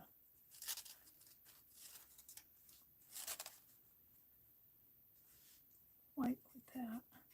I'm getting some darker color in there. Should I zoom in a little? I think you guys can kind of see it. And I'm just playing. I'm not trying to. All right, let's do the lantern. Let me go. I don't know if I can go back. I'm just going to try to remember. Of course, I got white in there now.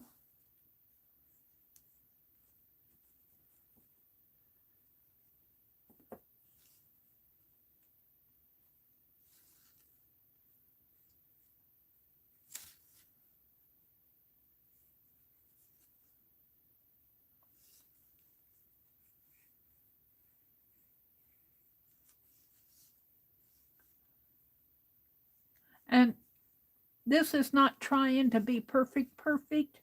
I'm just kind of playing. It's more illustrative, more of a sketchy watercolor than trying to be a big, beautiful painting. Boy, and this red just doesn't look red to me tonight.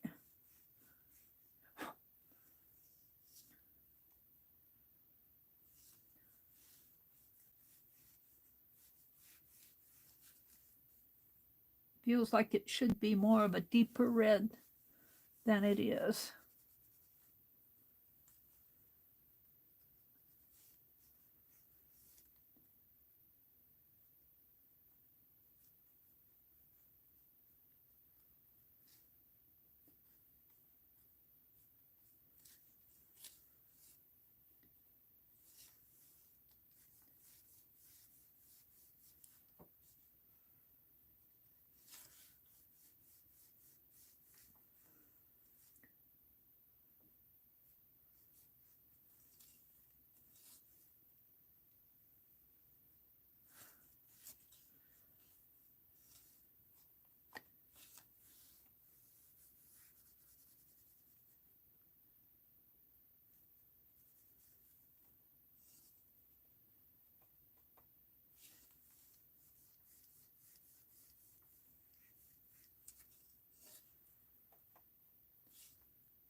All right. Now let's go back to my dragon if I can. And I got out of it.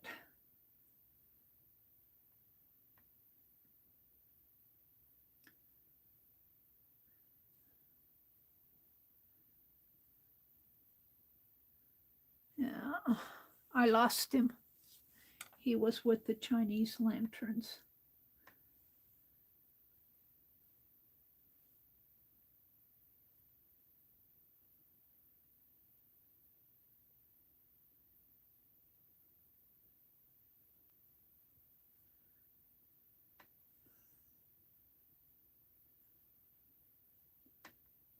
He was down here. Well, you know that lantern is a lot of orange. Let's put some orange in there. That lantern has some orangey color. I don't know if I can do that now or not. Let's try to lift a little of it.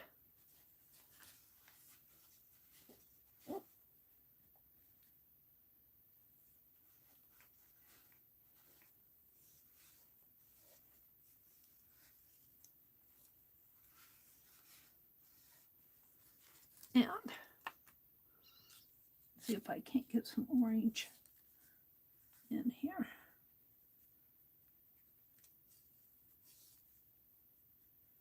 Orange is smart.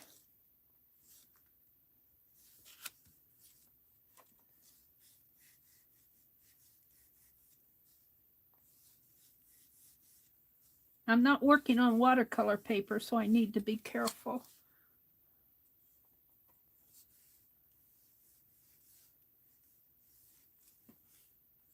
All right, I'm going to leave that. That's good enough. Now I want to find my dragon again. Here he is.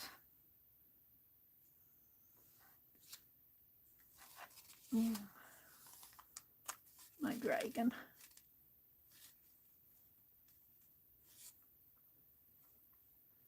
And my water's pretty dirty. Let's come in with the yellow, which has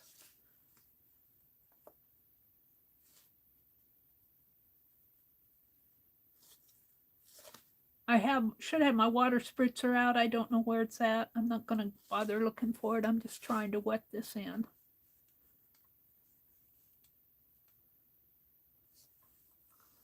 Let's put yellow up in here. Maybe going on in here. Maybe coming in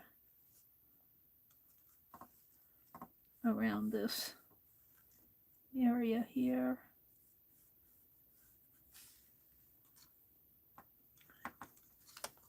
Some yellow on this scales coming in over here. All right, now let's go for the orange.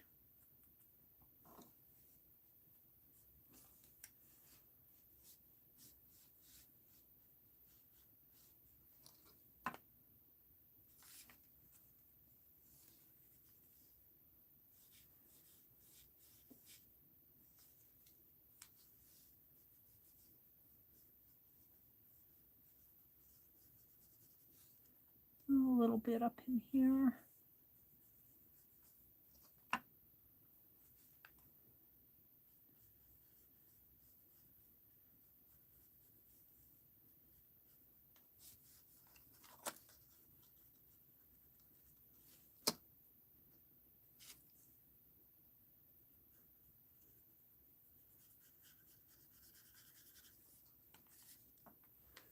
And let's go for the red, which is not red to me because I got orange in it.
I'm not saying this is the best ever.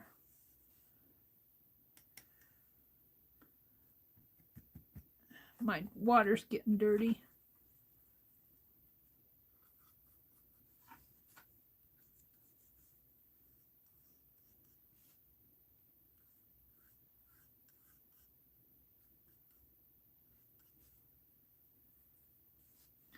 We're going to make these a little red up in here. And then he has some green.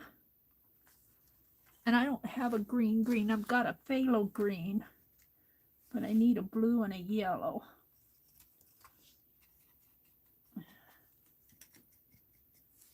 I need my water spritzer out so that I can mix colors better. But I didn't know I was going to do this. So I'm getting a dirty yellow green here.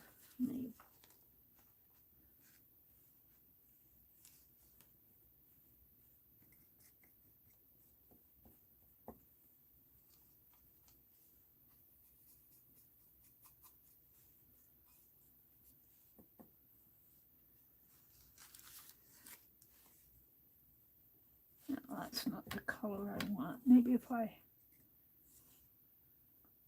need more yellow.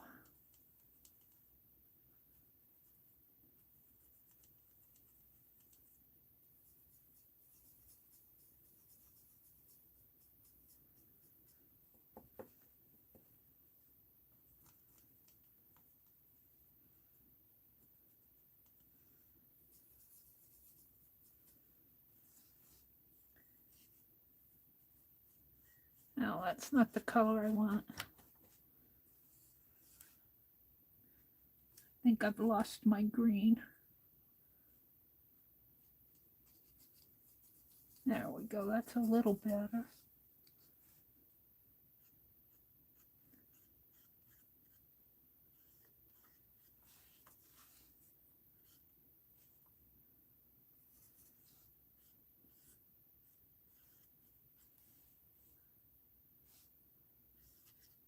And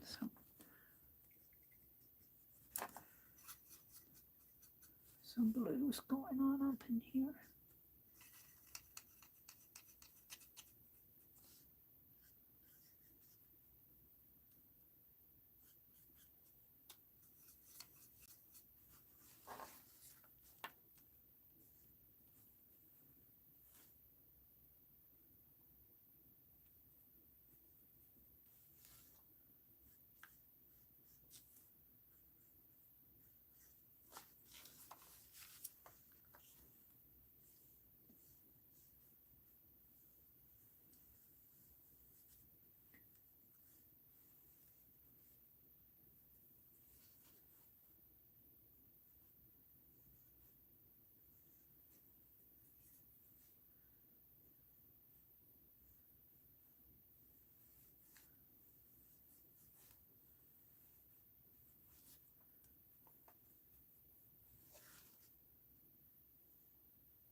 I'm going to make him have a blue eye.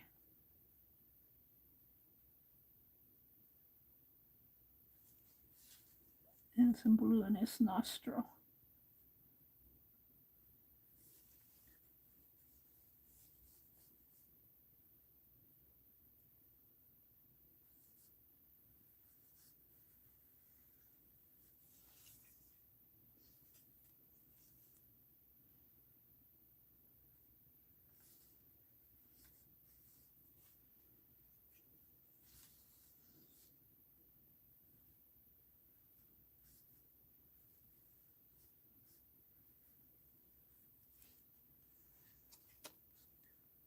I keep wanting to dip that brush in my tea. My water's gotten dirty.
Yep, I'm lost in what I'm doing. Sorry about that.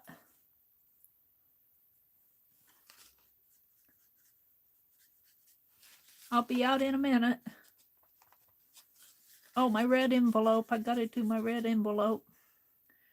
I'm not particularly proud of my peach blossom, but I know what it is, so that's all that really matters. Looks kind of Chinese, doesn't it? I'm going to define that dragon a little more in a minute here.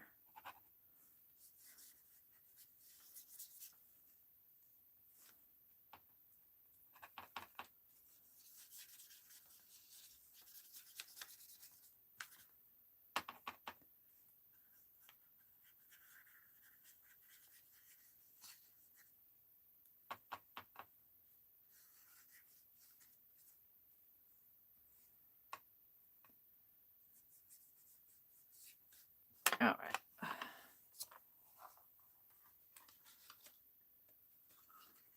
Don't close up your paint, let it dry, although I don't think my watercolors are that wet. Now these should be gold in here, and that should be dark, but let me grab a hold of my S-gel pen.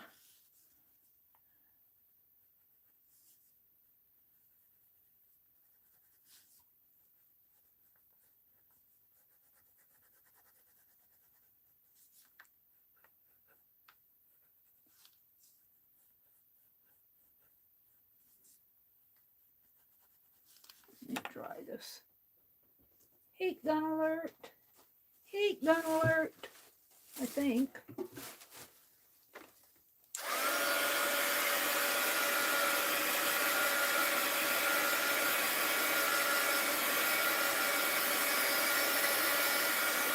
I've got the Year of the Dragon, the Chinese New Year on my brain tonight. I didn't put my red in.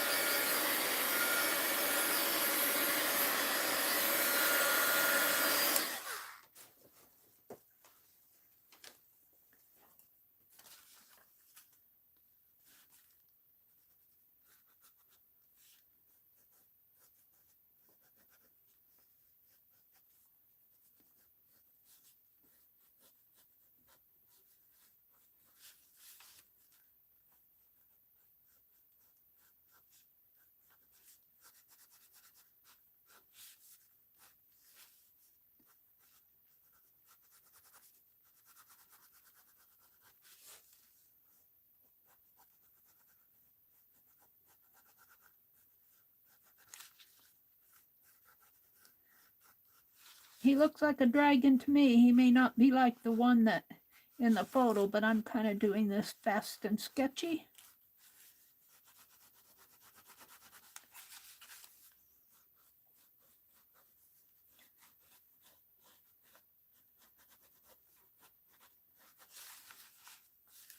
I'm not sure I like what's going on in here.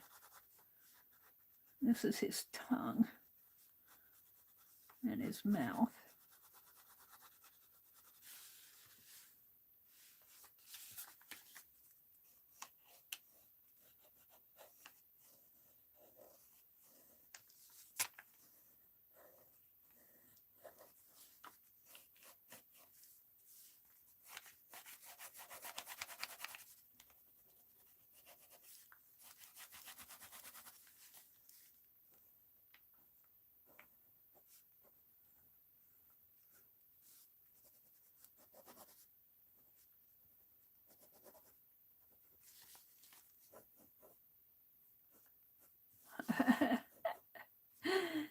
I'm laughing because I'm really messing that up.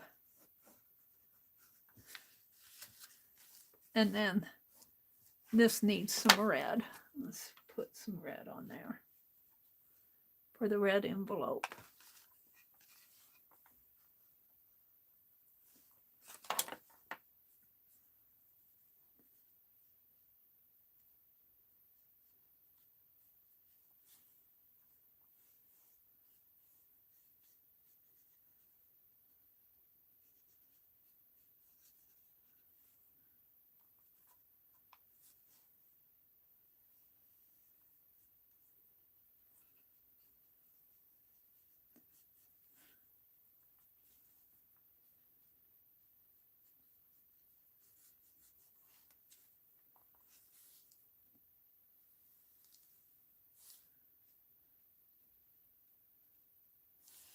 And the marks on there are just marks. They're not trying to be Chinese writing. It kind of symbolizes it. And boy, is my water ever dirty.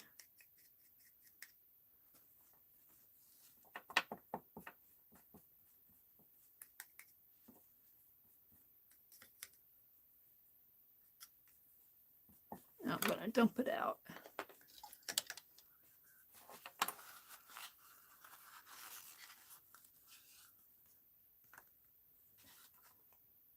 Okie dokie. Then, if I can find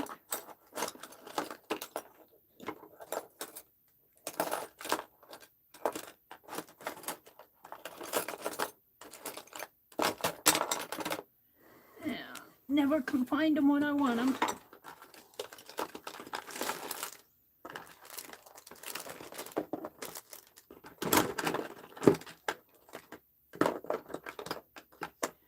Hope this one works.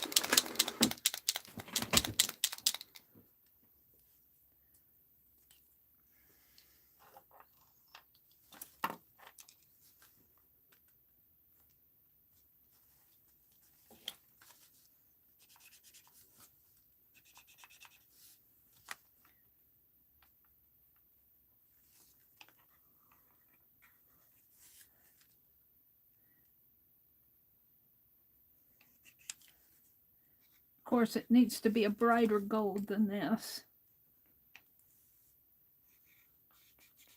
And of course, it's dry.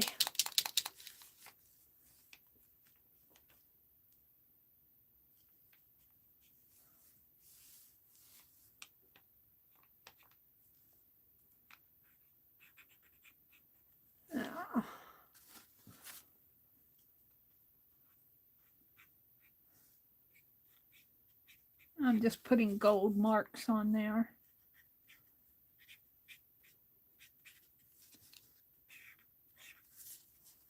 Seems to be flowing now a little.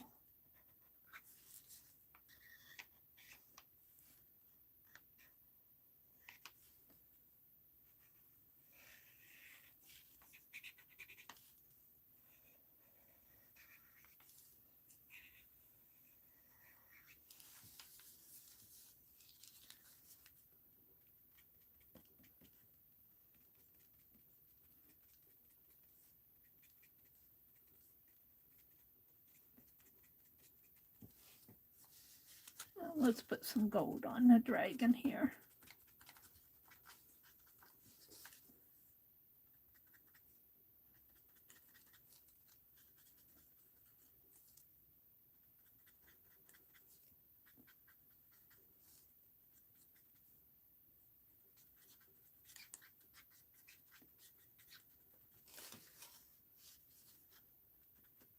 Let's give him a gold nose.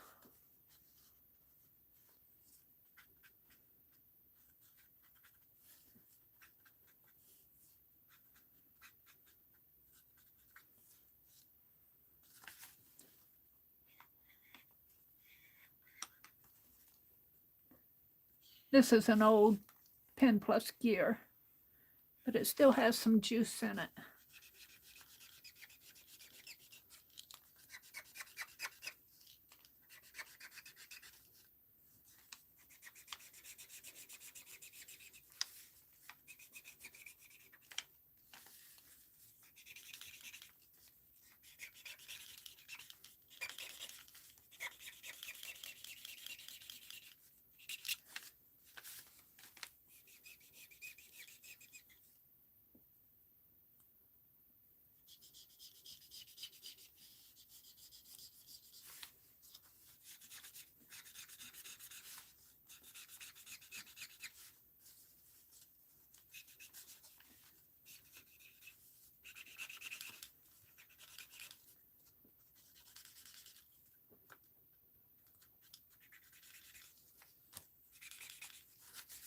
Yeah, I'm getting to the end of this.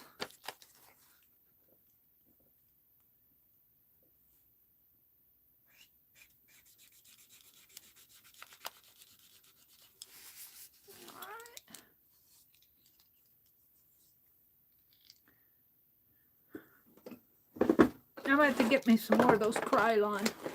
I said pen plus clear, I meant Krylon. Krylon gold paint pens. I like them a lot, the metallic ones. I like them a lot. I might have called it a pen plus gear.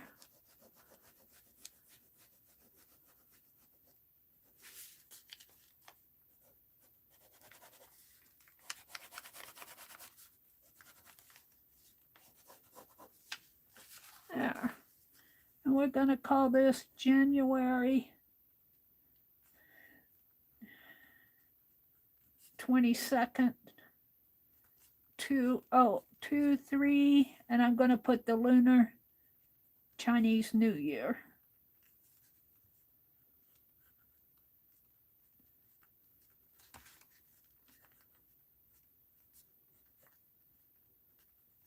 And I'll sign it in here.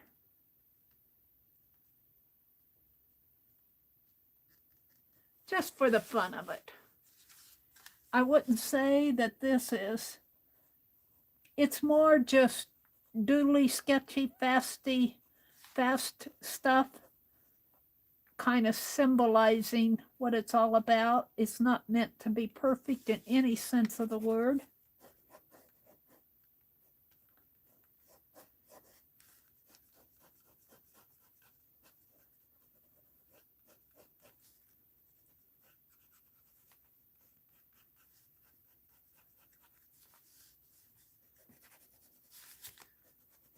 But it's fun to do.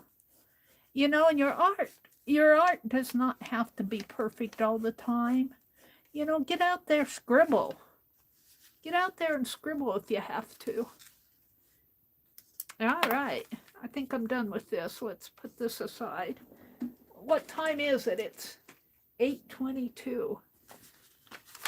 So let's put this back. We'll just put it in here like this. I did that. I still got some pages to fill in here. This is the beginning of February. Here I have a February page, a section that comes after this. That it doesn't have a cover. This is the cover. It doesn't have a brown sheet.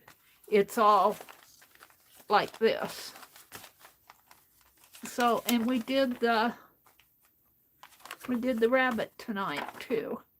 Oh, we did the Algerian eye stitched. That's my January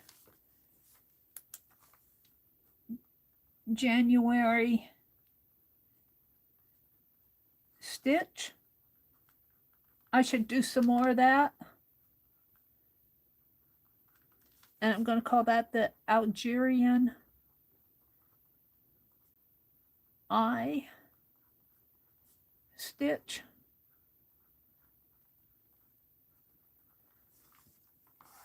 And these are Janet Nash's prompts. She'll have probably, Janet Nash comes on tomorrow morning at 9 o'clock Eastern.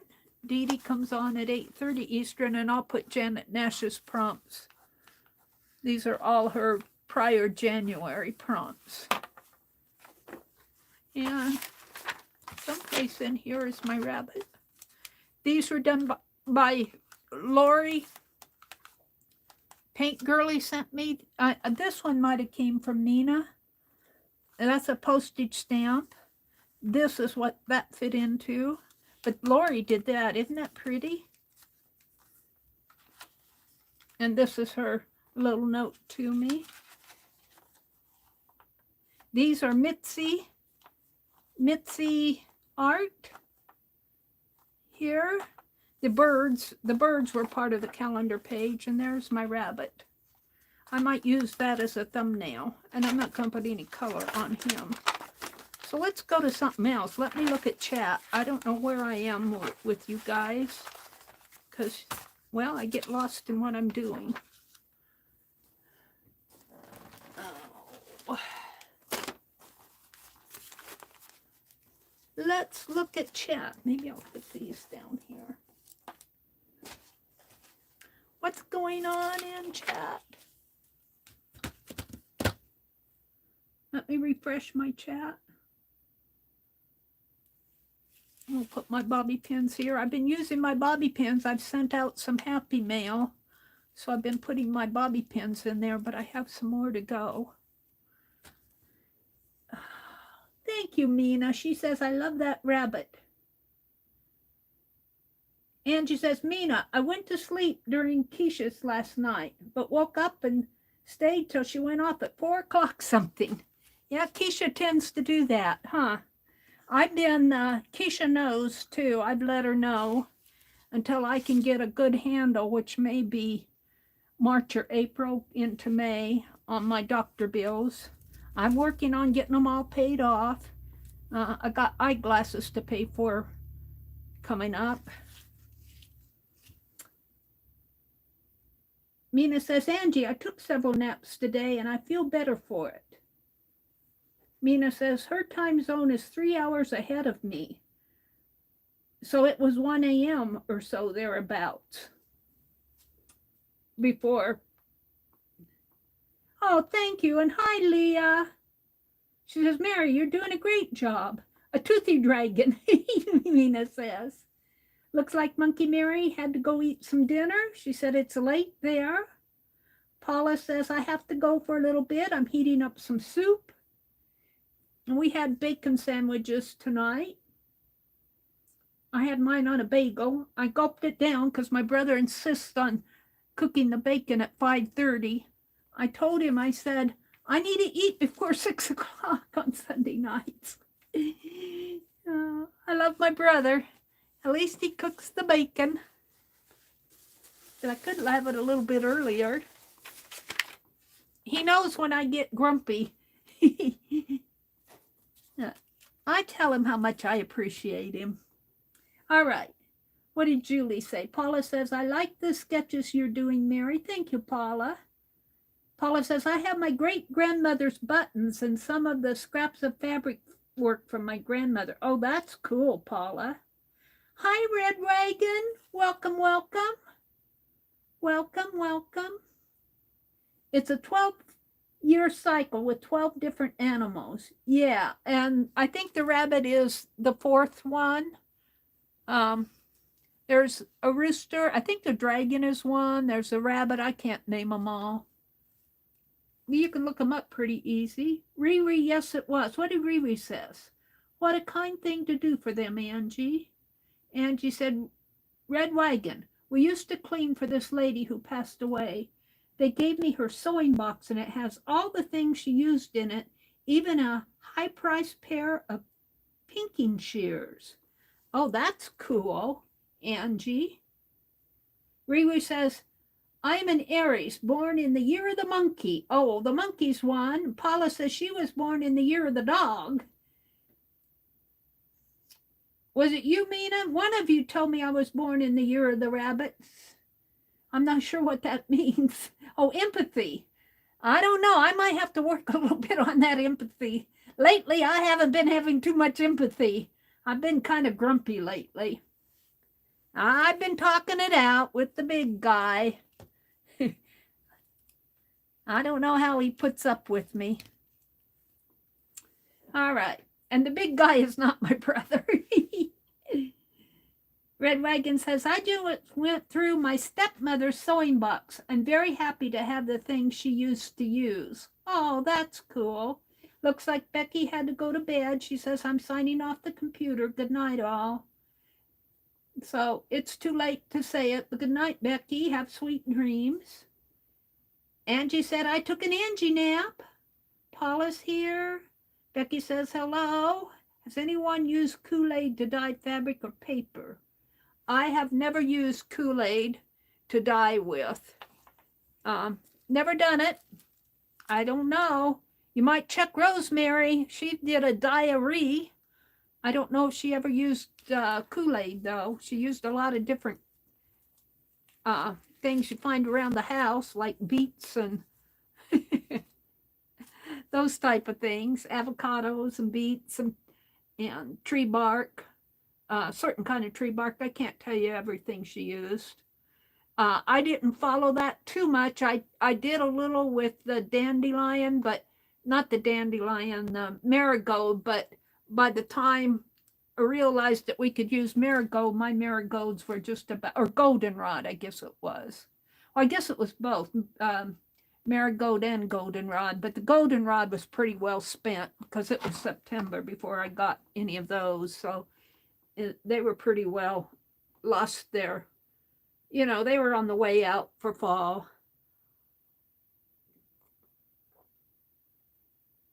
And the sunflower that grows around here wild is not the right kind of sunflower. Here's where Riri came in. Hi, Riri out there. Karen K says, gold rabbits are kind-hearted and conservative who don't like cutthroat competition with others. They don't like to make friends with those who are competitive. Now that describes me. I don't know. I try to be kind-hearted, but I get a little bit up on my, I have to say, I try to be kind, but there are certain things that I don't excel at. Maybe someday I'll learn to be kind in every situation, but there are some situations that gets my gander up. So I wouldn't say I was kind all the time. So I'm not sure that really describes me. Conservative, I am conservative. I didn't used to be conservative, but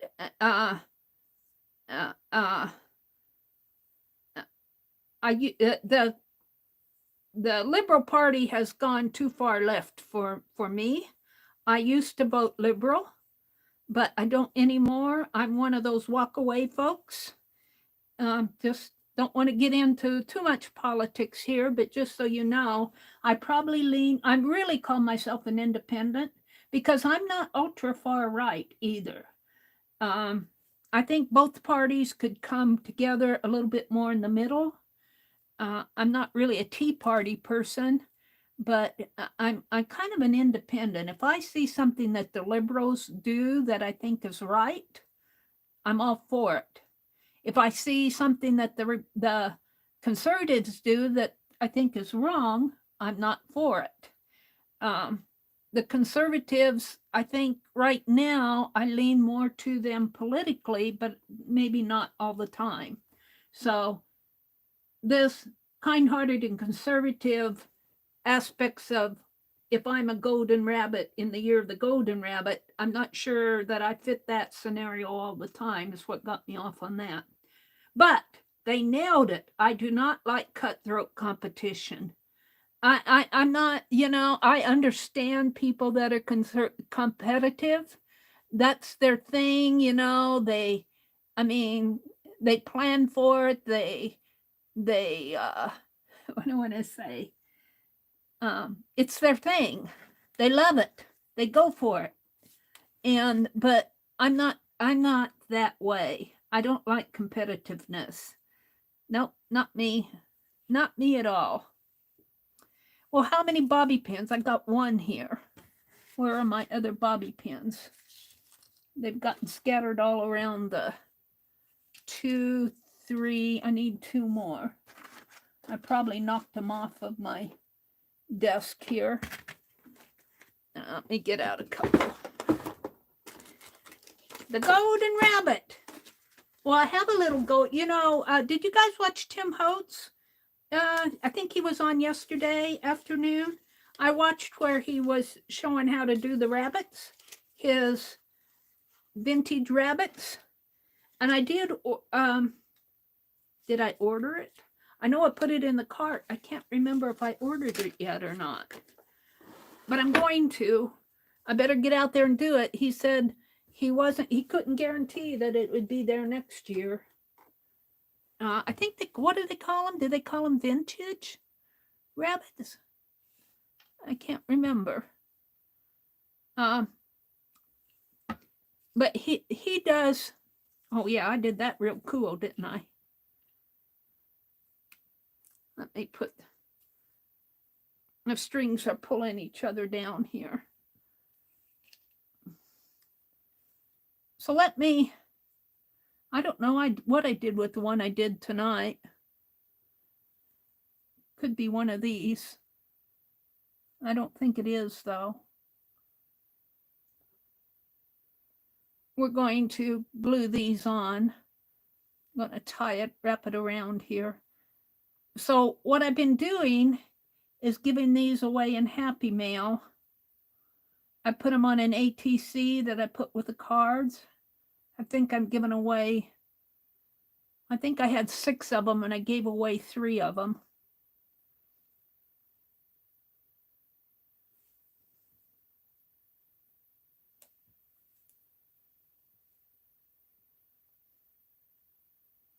Oh, I might have thrown one over here because you have to watch when you glue these that the tails don't get, sometimes the tails get up and wrapped around in the glue and I get it glued it wrong.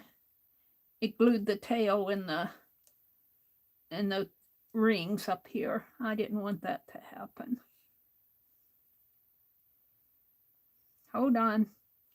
It takes me a little bit of time to do this. These are my bobby pin embellishments. So who else in here was born in the year of the rabbit? I think somebody said this was the golden rabbit. Becky said she was born in the year of the dragon.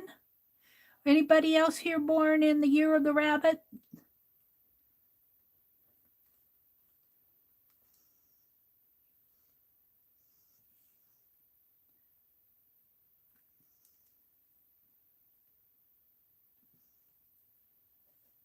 Okay. Let me push that up. Let me hold the tails down. And I got it tied over. I guess I have it tied to the side, which isn't too bad. Let me put some. I do like this fine art glitter glue. I'm calling it fine art glue. Art glitter glue.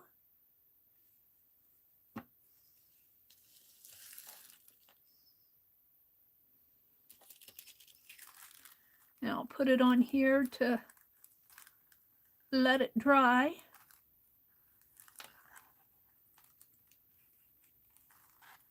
Pull that tail down so it doesn't get.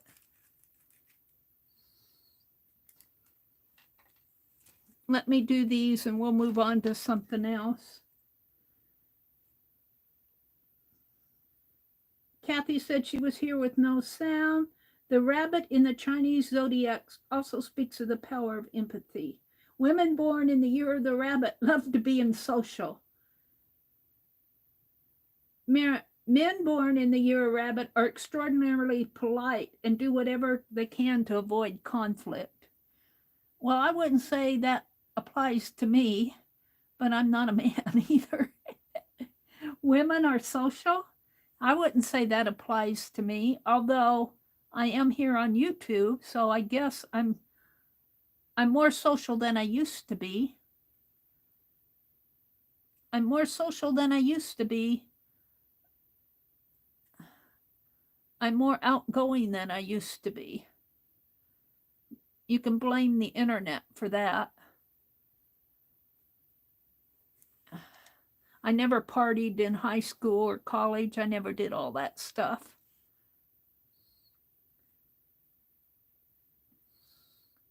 Which probably was a good thing in the long run. Yeah, hold on.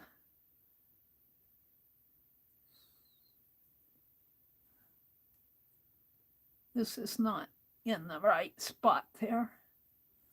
Take it out.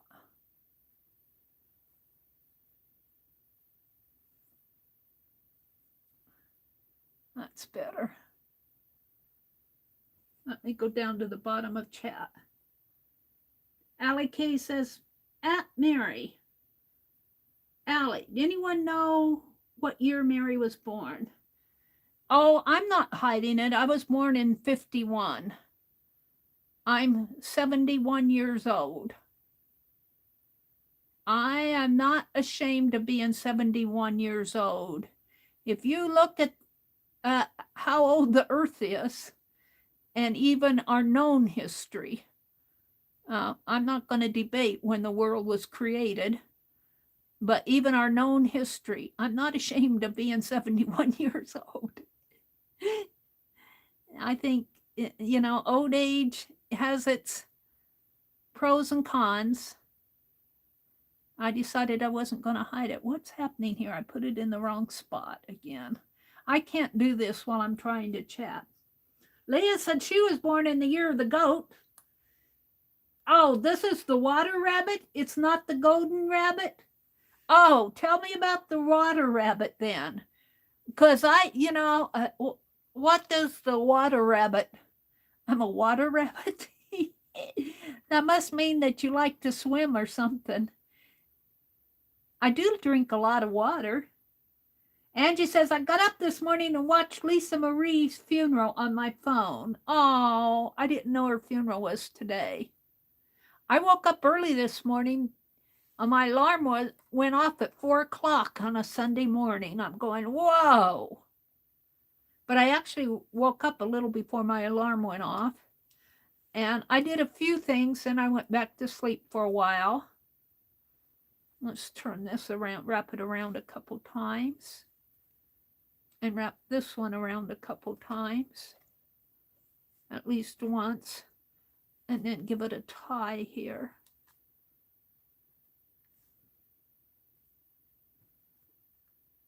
I'm a metal rabbit. Okay, am I gold or metal or water?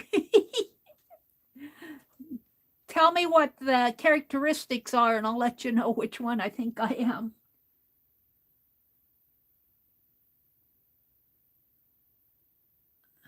I don't know. I might have misread Allie K. I was reading about the gold rabbit and I thought that that was describing this year. So that's probably how I got that.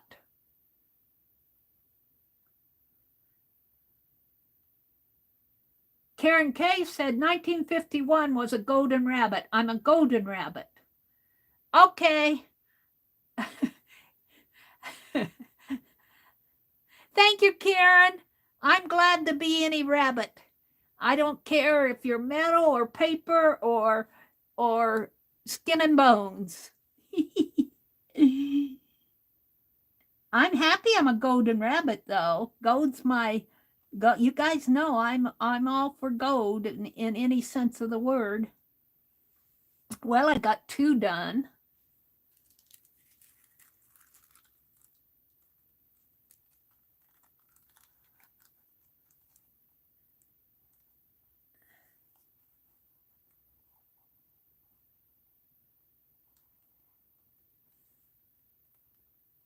Karen says nothing to be sorry about. I agree.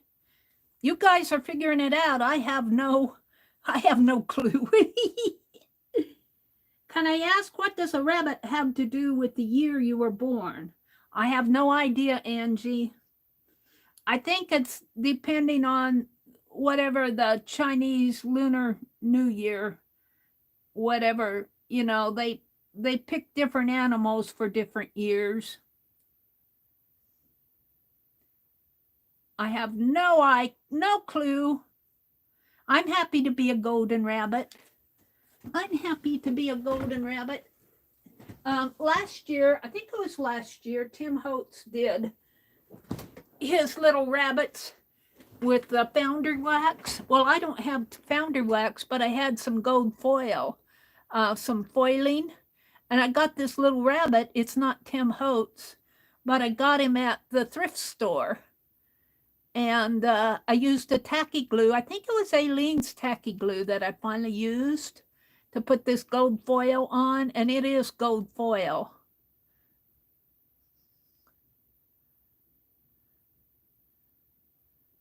I'm wondering how gold foil would work on these bobby pins. I'd probably glue them shut. Here he is, the little golden guy. And we'll have to keep him out on my desk because it's the year of the rabbit. Penelope says, yeah, he can stand by me. Stand by me.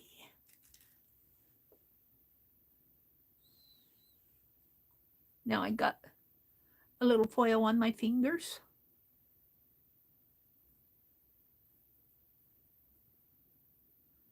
You were born when God made you. Yeah. You're a rabbit, though, Meri. I do wrinkle up my nose sometimes, I have to tell you. My mom used to get on to me because if I didn't like something, my nose would wrinkle up. Stop that. I can just hear her telling me to stop wrinkling my nose up. I don't think I think the kind-hearted and conservative are kind of iffy for that. But for me, I don't think I kind of fit that scenario all the time. There are times when I'm kind-hearted, but I miss it. I get a little grumpy at, I get a little, because I've had enough. You can only be kind-hearted so much. Oh, don't get me started. Well, I don't think it applies to anybody around here, but I have noted that the people who preach kindness so much have been the people who have sometimes been do the dirtiest things. I don't know. I don't know. It's been an observation of mine, though. So, but I will also admit to not being kind-hearted all the time. I can take so much, and then I've had it. Then I've had it. Forget the kindness thing. If you don't confront people sometimes, well, and that's a two-way street, I admit it. All right, I'm getting off of that soapbox before I get myself into any more trouble. And conservative, I'm not conservative all the time, but I'm not liberal all the time either. I'm an independent politically. And in Nebraska, they used to have an independent party. But now, if you say you're not affiliated with a party, you say if you're an independent, you think you want to be an independent, they put you down as no party. Even though, they don't have an independent, they have a libertarian party in Nebraska, but they don't have an independent party in Nebraska, so you can't vote independent on your ballot. You have to, if you're going to declare a party, if you're going to identify with a party, you have to either identify Republican, Democrat, Libertarian, or no party, which I think is kind of weird, because what if you want to be an independent? I guess you have to go start a party to be an independent.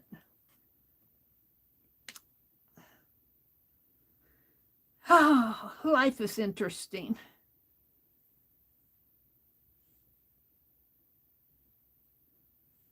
And I'd have to look it up, but I think there was on the ballot in November, last November, they had part of the ballot does Nebraska want to require voter ID? And I think that passed. And I think that's going to be very interesting. I'd have to go look for sure. I think it passed, though. The next election, like we have to have mail-in ballots. We can't go ballot at a polling station here in our county. We mail in. And how are you going to do your voter ID? Are you going to, when you register, show them your ID? Are we all going to have to register again with our valid ID? I don't know. I'm waiting to see what's going to happen with that.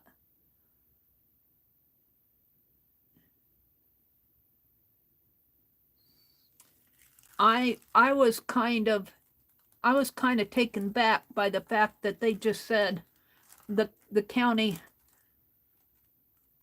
attorney or whoever it was, the county clerk or whatever, they didn't even put it up for a vote here in Nebraska, in our county, whether or not we wanted to vote by mail or we just received a notice in the mail saying that we had to vote by mail. And I'm not sure I'm for that. I think we should have to go to a polling place and vote. Not everybody can make it in, but you can vote by absentee ballot, but I don't know. I just have my thoughts on it. Of course, Nebraska here is so conservative, it probably doesn't make a difference, except for I don't like it. Just Meri's on her soapbox tonight. Just ignore me. I can understand it in some situations, but I like going in to vote. If you have to ask Meri's preference. If I was given a choice of going in to vote or voting by mail, I would go in. I think if you make the effort, it says something. I know not everybody can make the effort. I get it. So I think you could vote by absentee ballot. All right, get off your soapbox, Meri. Nobody wants to hear that. I don't know what I'm doing here. Doing my last tatting piece here.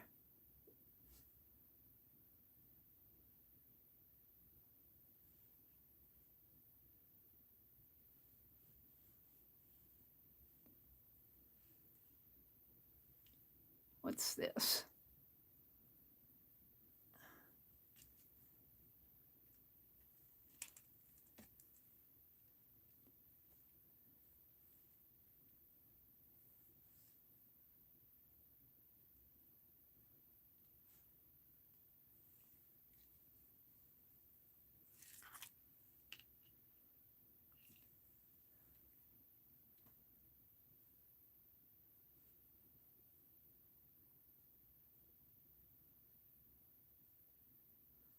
This one's kind of messed up. I might keep this one for myself. He's not very pretty.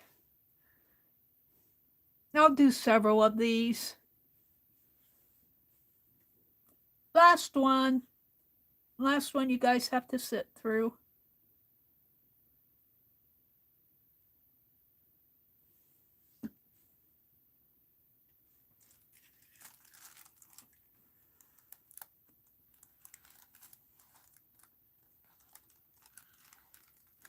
There we go.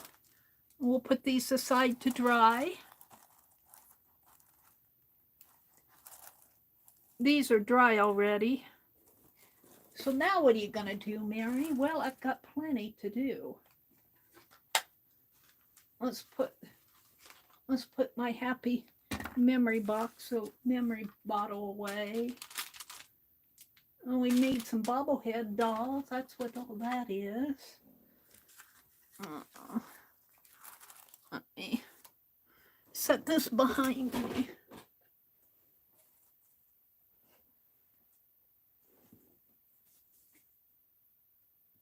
Lori sent me Paint Girly. Let me get it out here. Let me get her package out. And hold on. What did I do with the journal? Oh, it was here a minute ago. Oh, what I did with the journal. Did I set it down? I'm probably running over it. Yeah. Almost ran over it.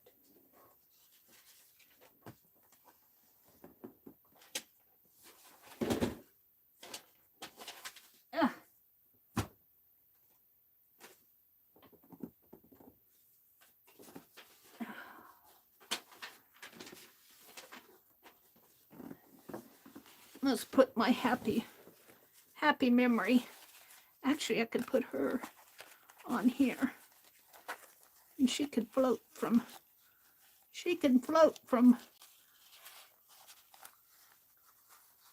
month to month too. Let's put her over here. My bobblehead doll. I kind of like her. There.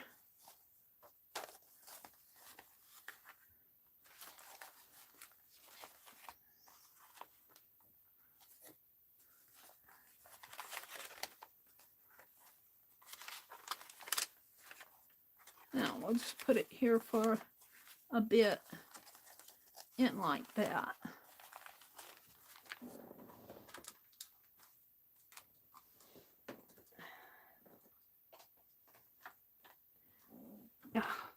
Things are stacking up on me.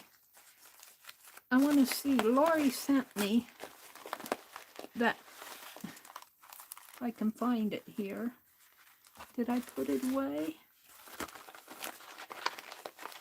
She sent me that cutter. Is that what fell over the cliff?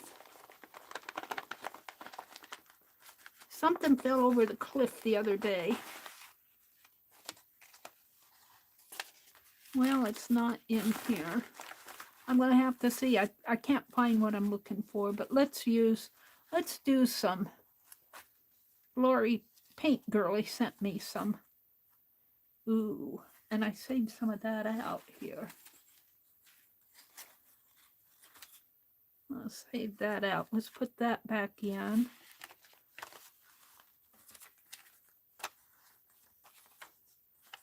She sent me these. I like that little girl. This will go good for February, I think. It's a Jello ad. When my mother said I could help, I could feel my curls curling to the top of my head and my frock growing longer and longer. I was so excited. First, we went to buy the party things.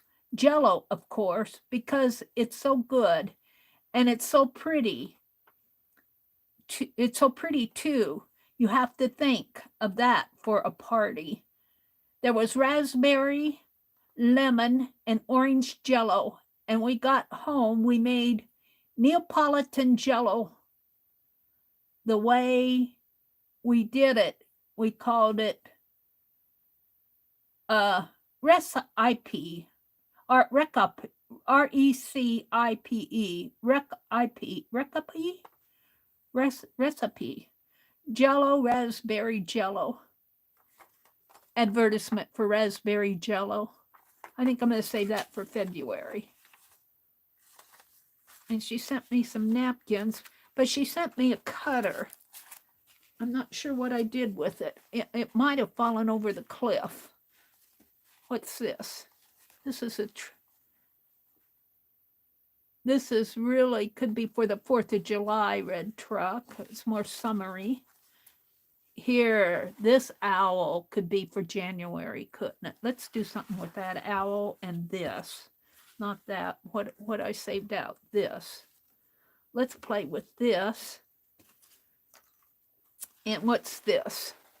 This is pear napkin. And some epoxy stickers. That might go. And then she sent some.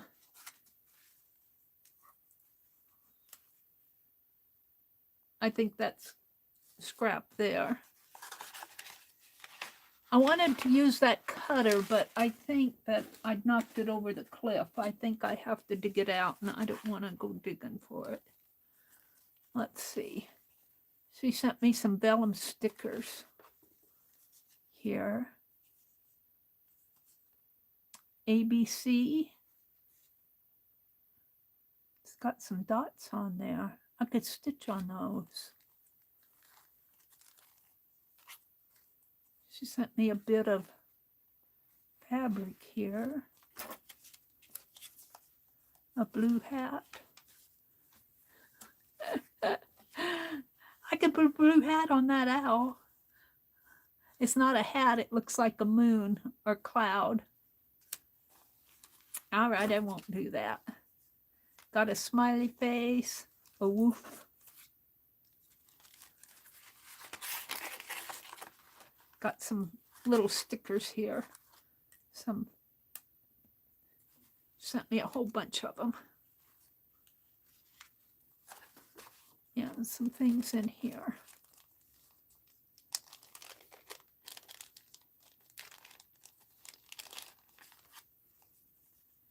I think these are vellum. This one's is a, ooh, a girl. This one's cool. I'm going to save that one out.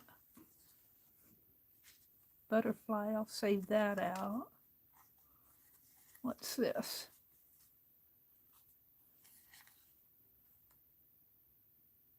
Like a part of a clock. Some sort of a collage. This goes on a, this looks like a postage mark and some flowers. Might save that one out.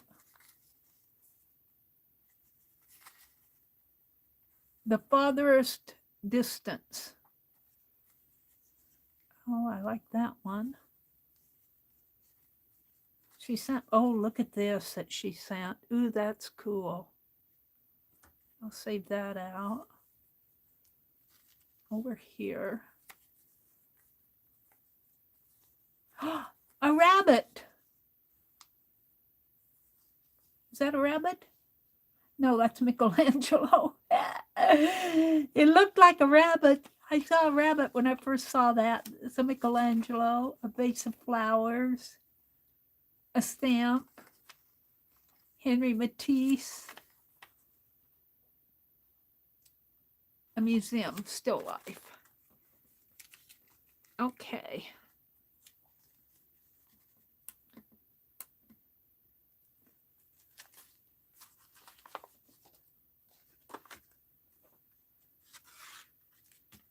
This is what I'm thinking. I'm going to put all these back in here. I think I'm going to decorate this. Oh, there's a dog bone there. And of course, I got thread that's clinging on to me.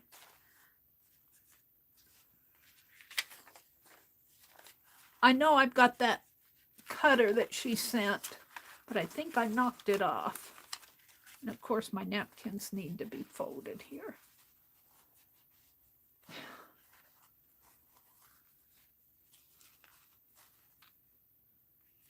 And the dog bone and the sticker.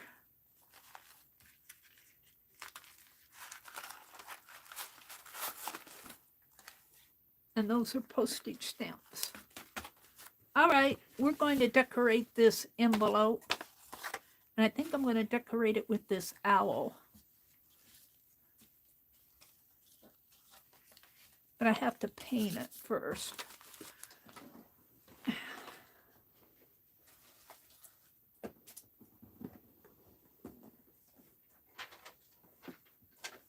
Hold the phone. If I don't lose some of this stuff, I'm going to run over it with my chair. And we don't want to do that. Okay. I'm going to start by painting that envelope a white. Just the front of it. That's the end of my wax paper. That will be 950. Box 950. Okay.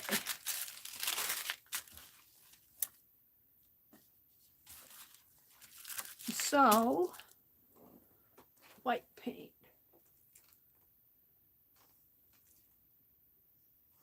Did I put the lid back on that? I didn't. And of course it's probably all gummy and gooey now.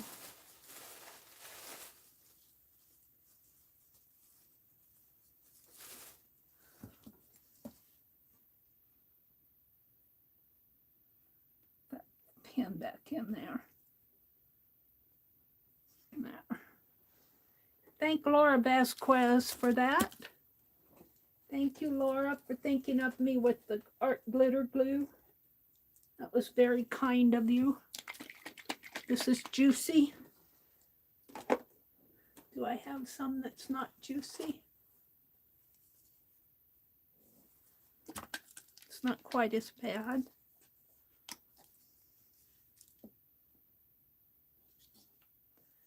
And let me take this piece of paper and put it here for a minute while it's painty. And let's get a dirty brush. My water's dirty. So but I don't mind if it gets a little dirty because I'm going to put the napkin over it anyway. I just want a white background. Yeah. Not too bad. I just want a white background here.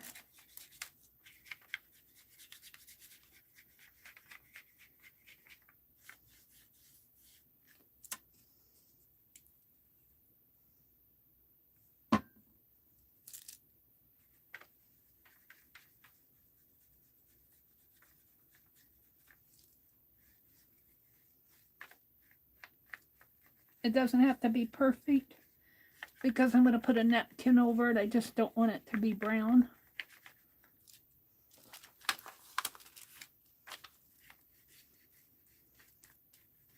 And I don't care if it gets smeared on the back because I'm going to glue it down.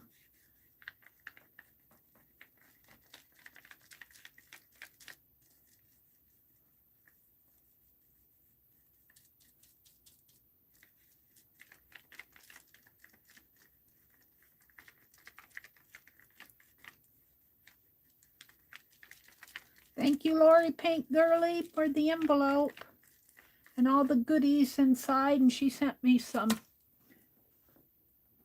I didn't know she was going to send me all that other stuff. She sent me some double-pointed knitting needles that I need to learn how to use. All right, let me dry this. Heat gun alert.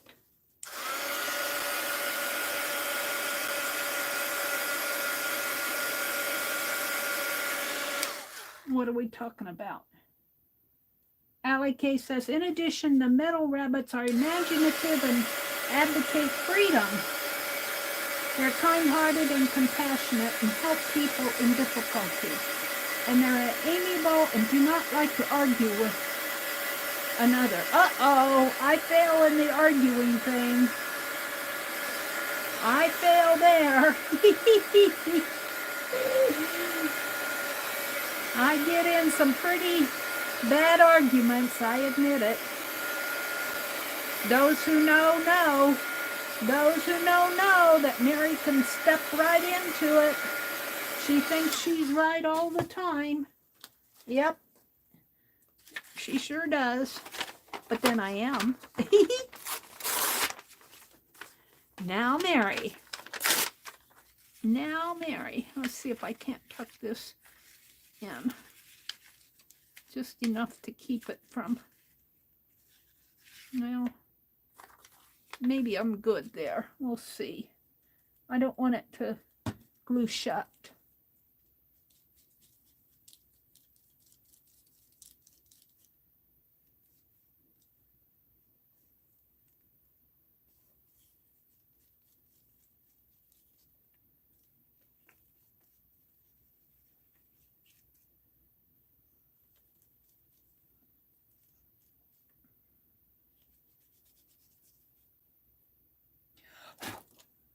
There's a little bug in here. He refused to die. That little bug, he's been in here. Sometimes he'll fly. He attacks me. That little bug, he'll fly right at me in my face.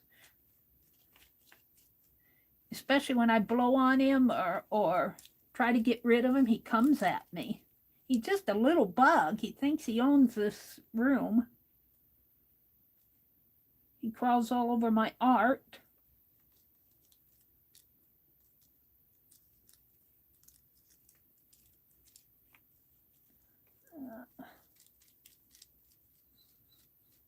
I got way too much paint on it. I still have to get a book for a wipe-off. And it's on my to-do list.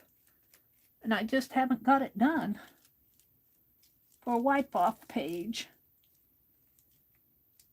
I had a dictionary. It's someplace around here.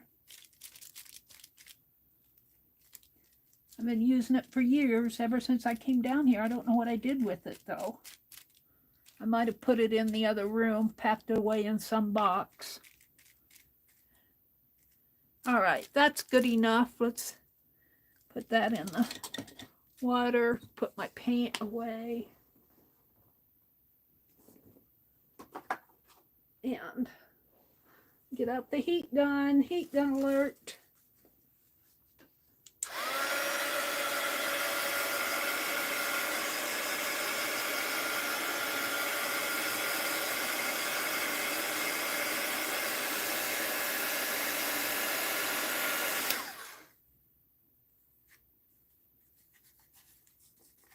Yeah, hold on. Where's my palette knife? Did I put that in the water?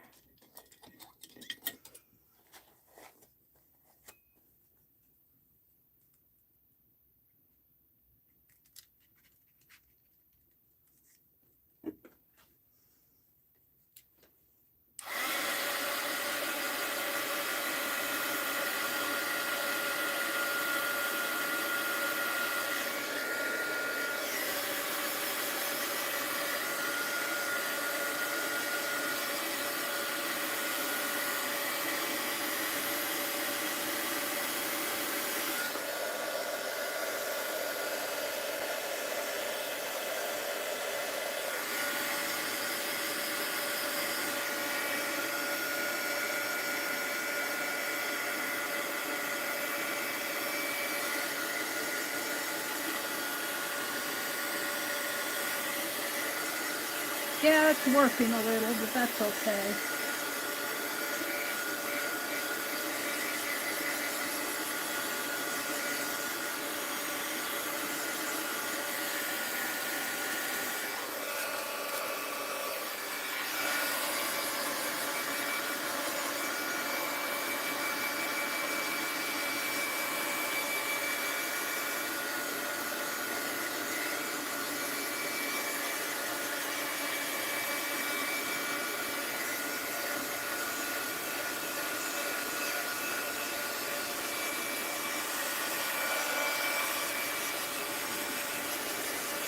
I'm going to collage over this anyway.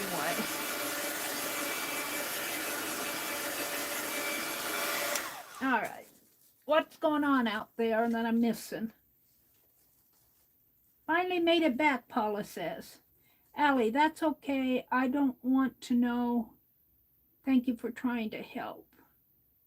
Allie says, what is Angie saying? Allie, I tried and it didn't work for me. What, Angie? Leah said she didn't mind my soapbox. Allie, see if my colors are pink and sage and green. Oh. Angie likes the pink and sage and green colors.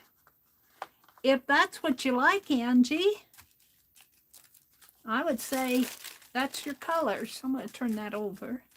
It's still a little damp, but I'm going to collage on it anyway. I'm going to do an owl.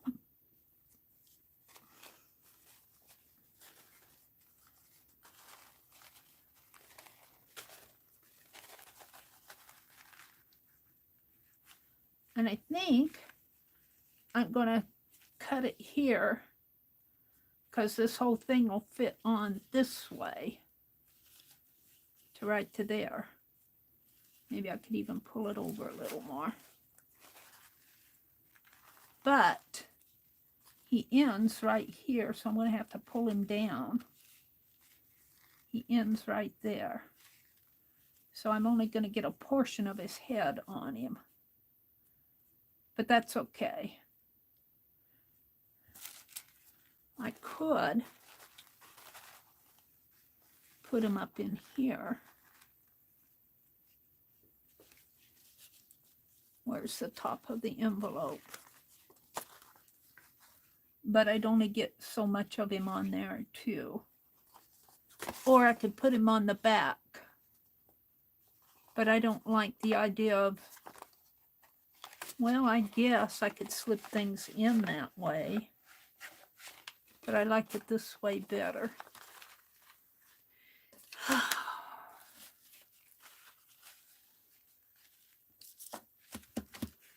And of course, my tape fell on the floor.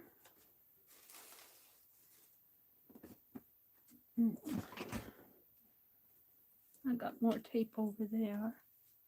Let's see if we can't pull this up. Oh, look at that. Perfecto.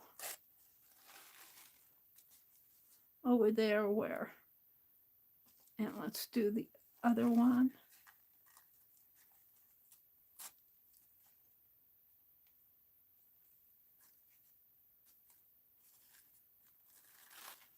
Beautiful.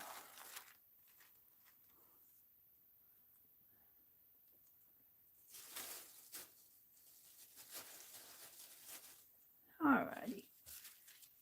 Wow. Well, I guess he goes like this.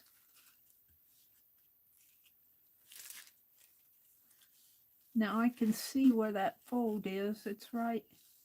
I can feel it. It's right there.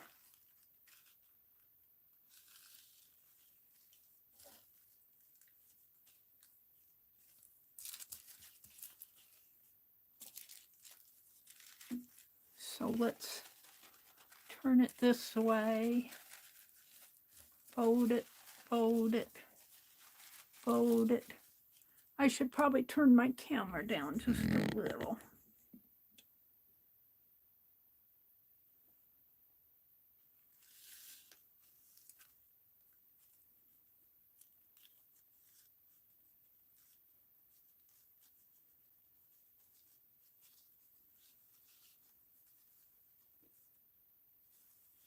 Welcome back, Paula, Karen K says.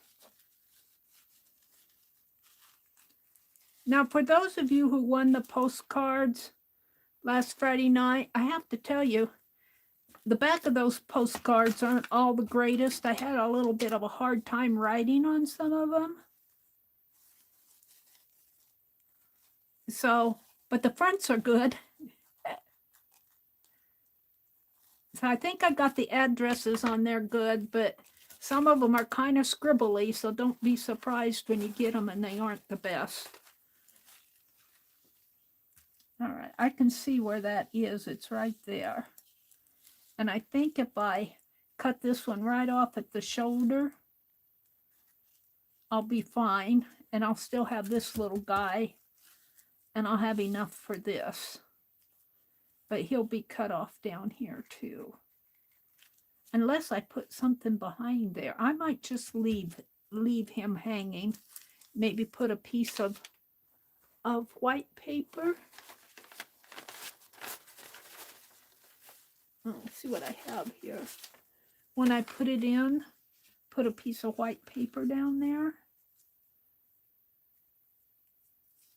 I might do that so he doesn't look like he's too short. All right, so we're going to take this guy off at the shoulder.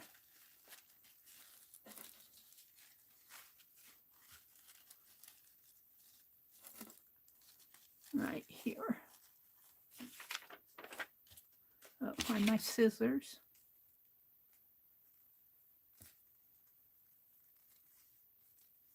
Right there. And I still have him. He's cute. All right. Now it's going to be kind of tricky here.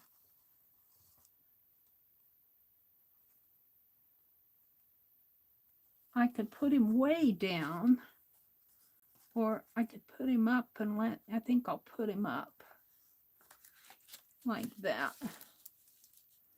And then I'll have to trim.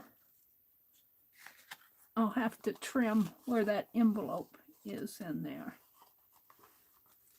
Maybe I should mark that now.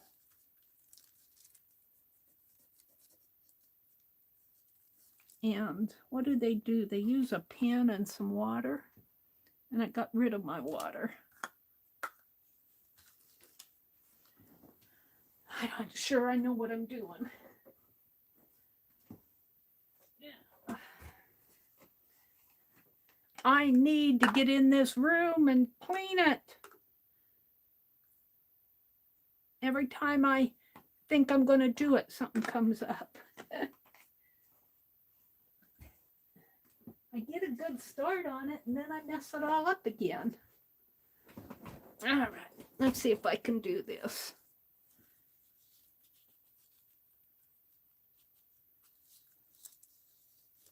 I might want to pull it down. Well, I can't pull it down too much more. But I want his head to show. Not in there.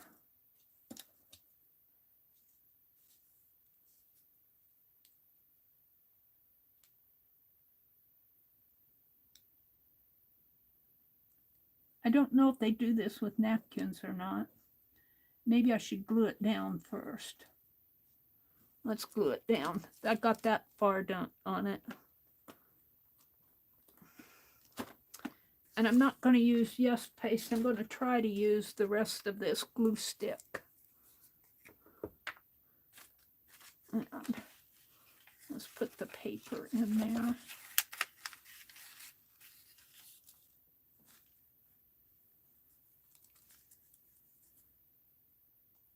Feels a little tacky.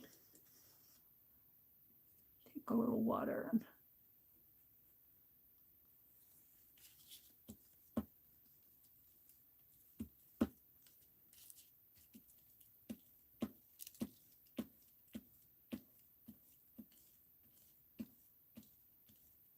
let's just do half of it.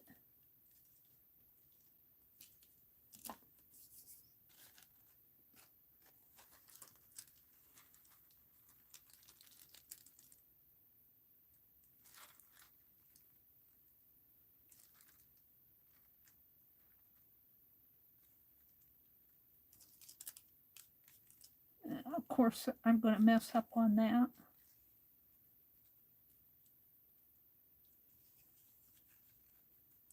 It's not going to be perfect. But it's there. I'll cover that up with some ink.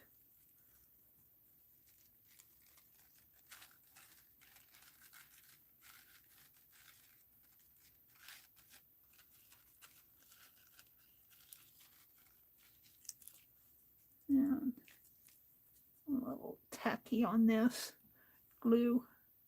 I imagine I don't help it any with the water, but it seems to go on smoother with the water. Bring this over this way.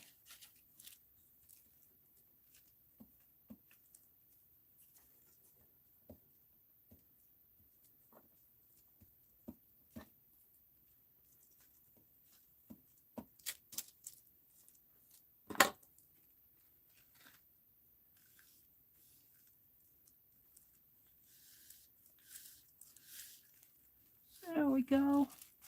I got him a little off there, but not enough for me to worry about. And I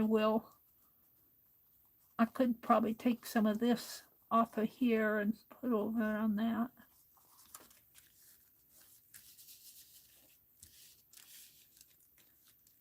And let's take this paper and let's glue that paper on the back of it.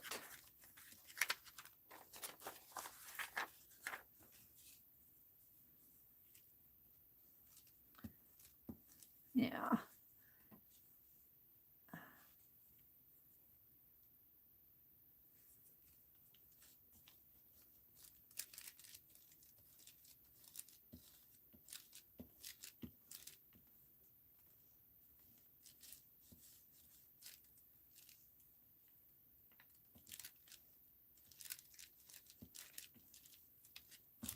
And how far down?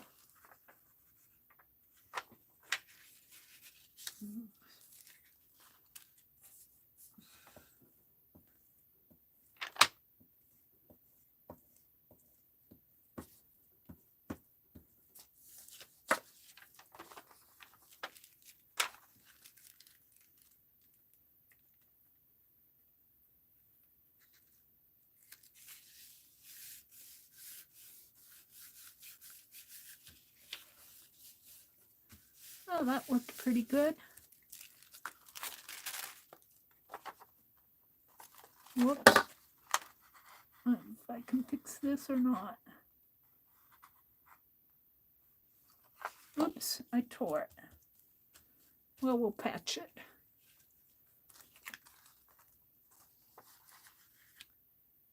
Tore it with my sticky thumb.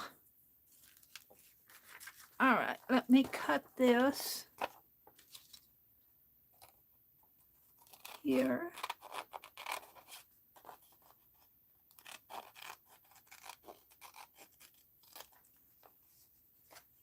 And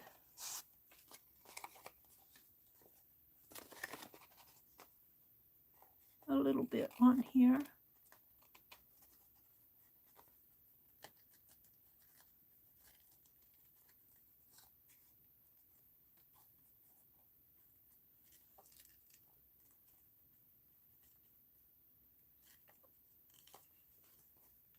And it's crooked, but I don't care.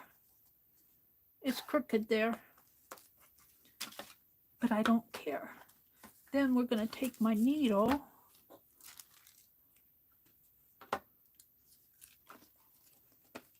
and see if I can't do this again.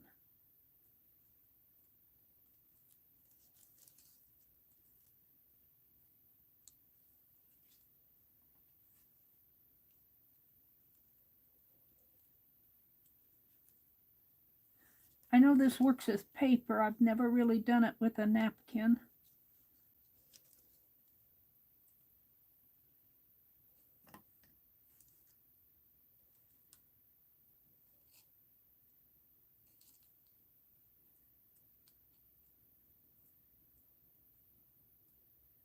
Could just cut it.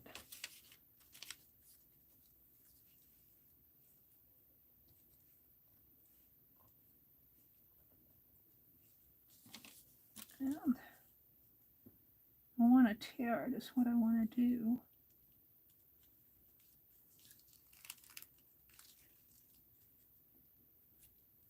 Oh, sticky fingers will tear it.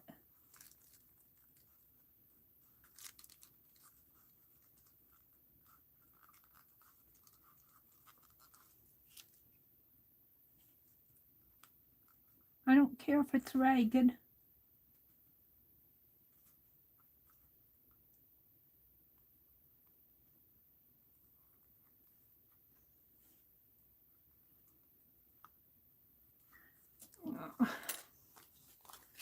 I get impatient with all that. Let's just cut it.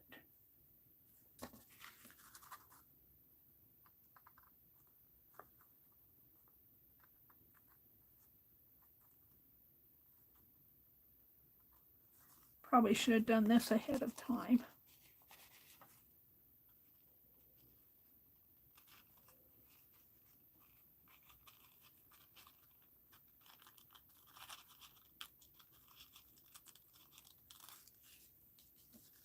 That's not too bad. Meri's talking to herself.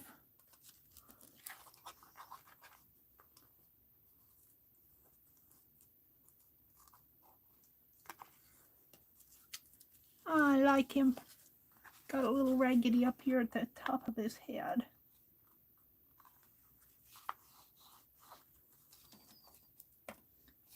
And I don't know if I want to even him out. I kind of like him.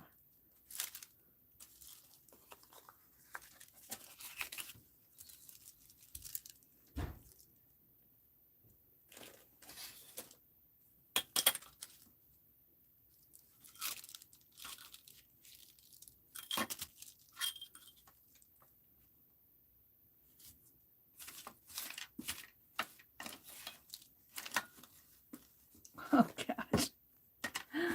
I'm looking all over for an ink pen.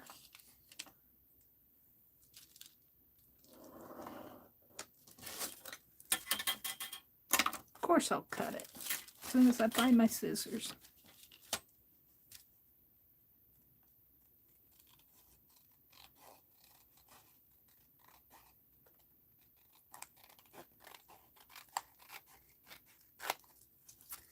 a little better.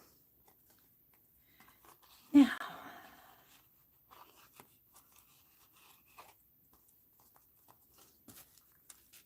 rather than try to do another napkin in there, I think I will get out this beautiful Bimini blue.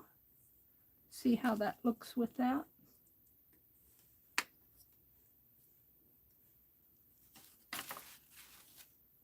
And put my brush back in there. Water.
What time is it? 9:32. I have a half an hour that I'm going to be on. I'm going to go off at 10 o'clock tonight. Don't forget, Dee Dee comes on tomorrow morning at 8:30 Eastern, and Janet Nash comes on at 9 o'clock Eastern. Janet Young comes on at after Dee Dee goes off. I think she comes on around 1 o'clock Eastern. Lisa Conway, I think, is starting to come back on around 1:30 Central. And I think Lori Pink Gurley comes on Monday nights around 6:30 Eastern. I'll be back Tuesday morning at 4:30 a.m. All right, now I'm gonna do the edges here a little.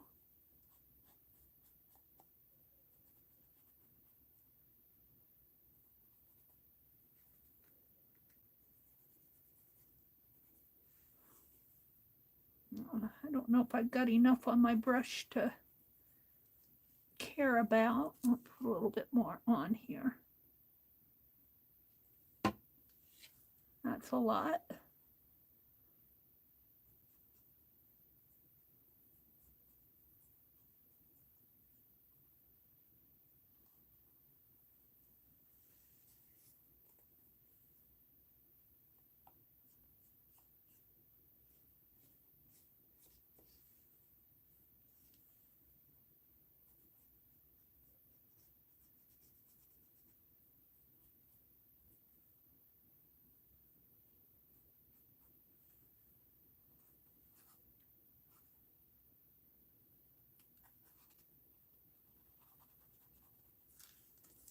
There we go.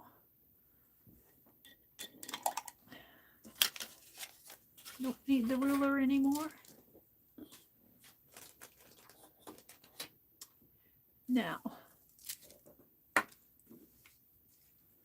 where are the things I saved off? Of course, I pushed them out of the way.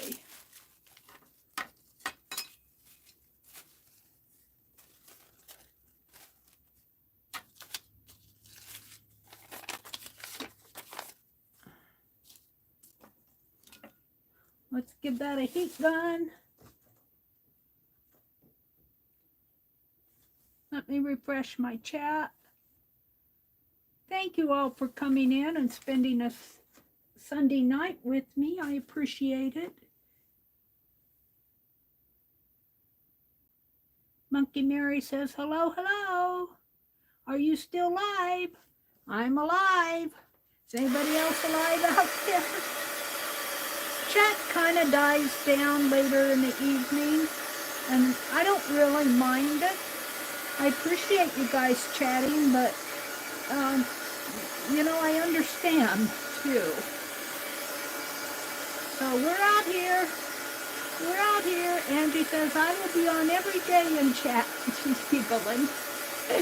Angie. Angie's a sweetie.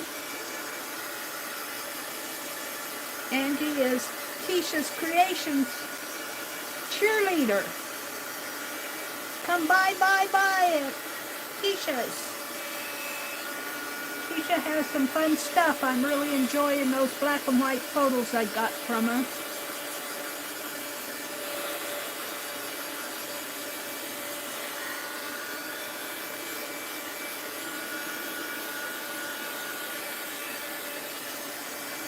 They were totally worth it. I love those photos, and she doesn't charge a lot for them because, you know, some of them are good and some of them, you know, some of them aren't so good, but, you know, they're everyday life. I call them everyday life photos. Make sure that my corners aren't.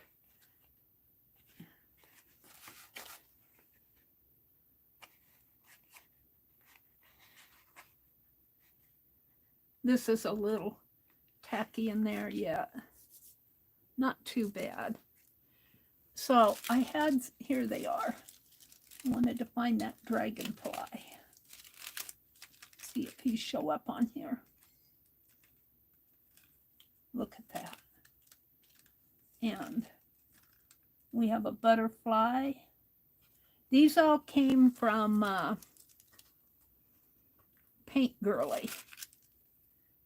And so nice of her. I don't think these might be stickers. I don't know if they are. They feel more just like acetate.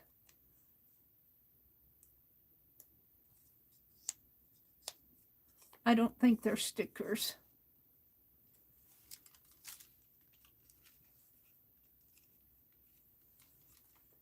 Well, I don't know about the butterfly, at least that one. What else do I have here? Got this. This one feels like it might be a sticker.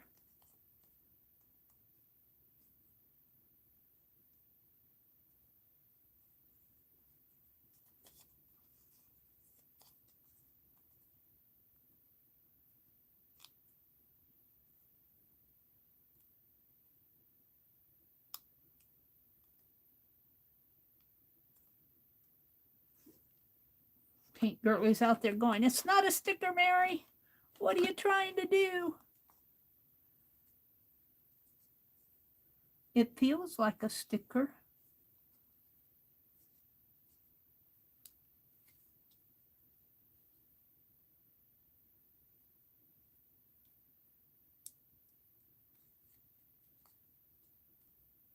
I can't tell for sure.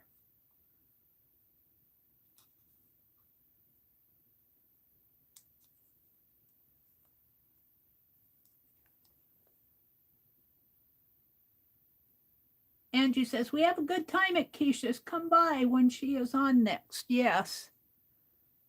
I know you guys have a really good time.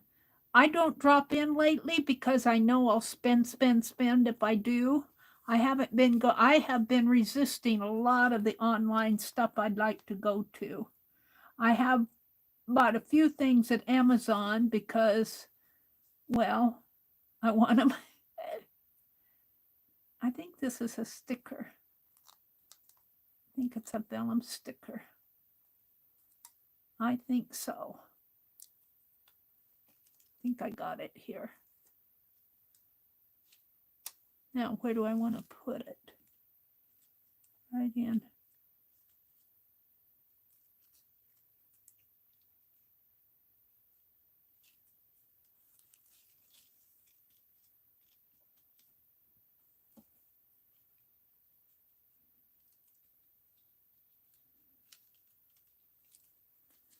Well, got my hands full.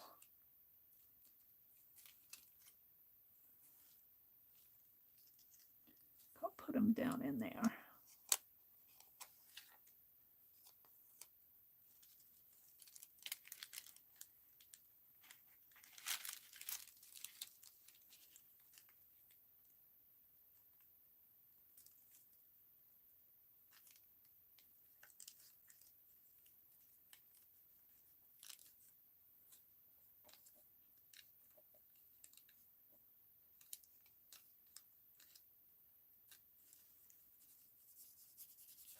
There we go. Oh, I like that. And let's do the dragonfly. This is the plastic. So they are stickers. I'm gonna put the dragonfly on here.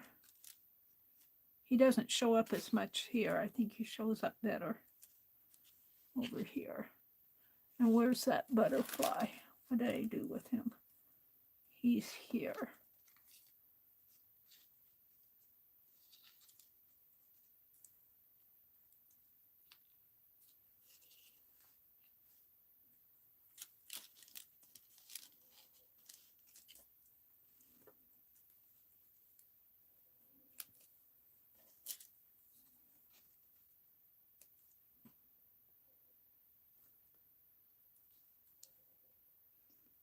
No, not sure I like that. We also have this one, but I think he's just as big.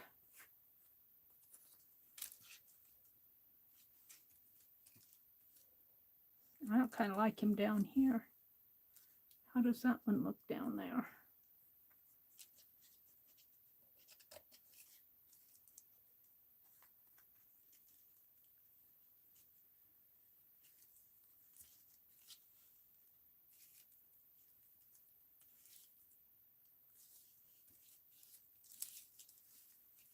I like him over here. We'll leave him there.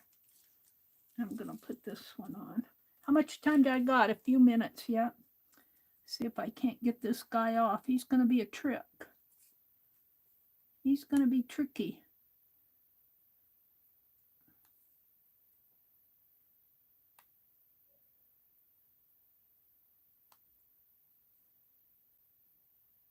If I can get under, maybe I have to get under him on the back.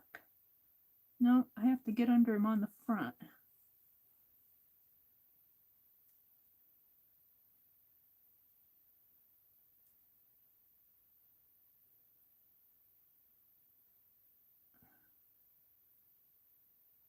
To get under that wing.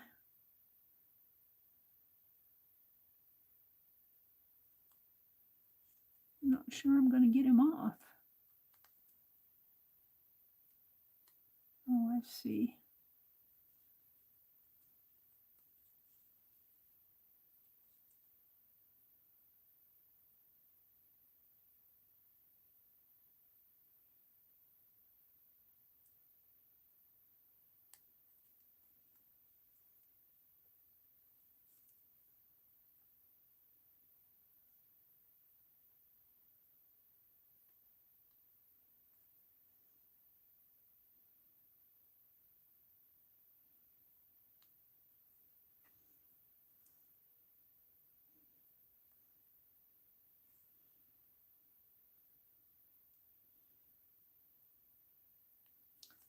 Oh, I'm not sure I'm going to get him out of there. I know he's a sticker.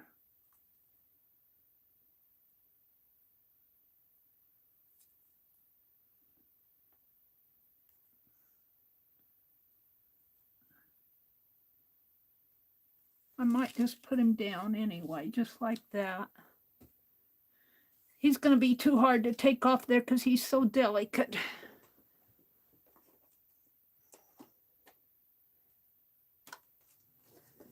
Time for some of that art glitter glue that Lori gifted me.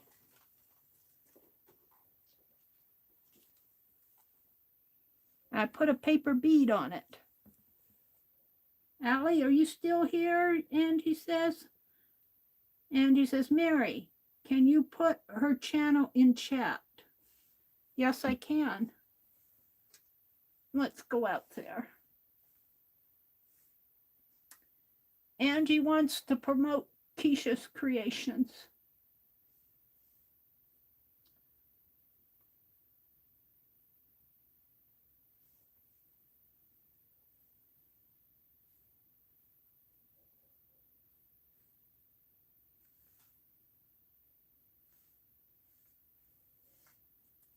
By the time I get it, somebody will have it.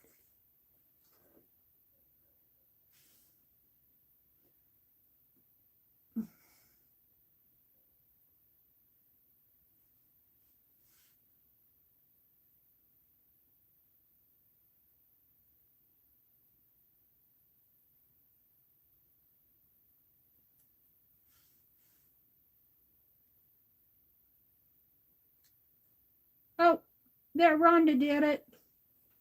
Thank you, Rhonda.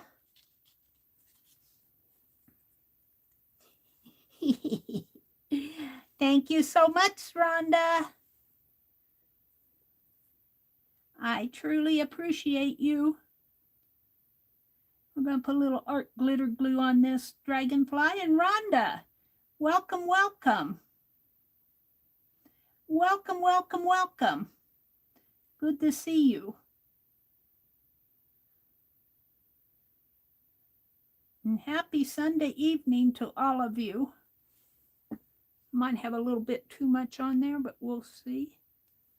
We're just going to put him right in. Look, since he's going to be the only one there, we're just going to put him here. I'm just using up. Now, I can't decide whether I should stop there or put this butterfly on here. Butterfly's kind of big. Maybe I should stop. I want more. I want more. How about a tat or two? Let's put some tat on there. I've got some tiny tats here. I've got this line of tats. Got this line of tats here. Ooh, we could put that down at the bottom or up at the top. Ooh, I kind of like it on the bottom of that owl. Let's snip off the tails.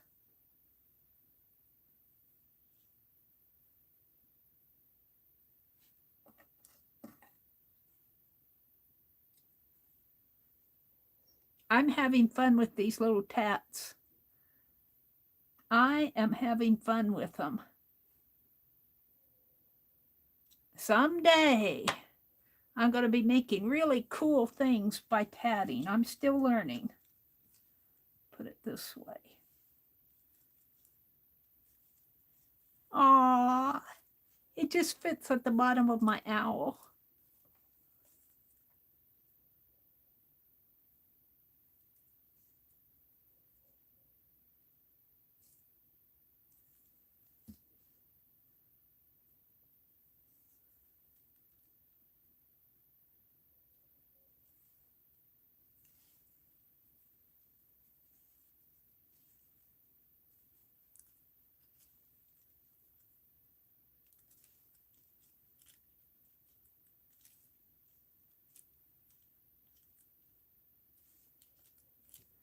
Now I've got a couple of ones I can just kind of, let's see what I have over here. I have a lot of strings. More strings. Strings. I think I put most of them away.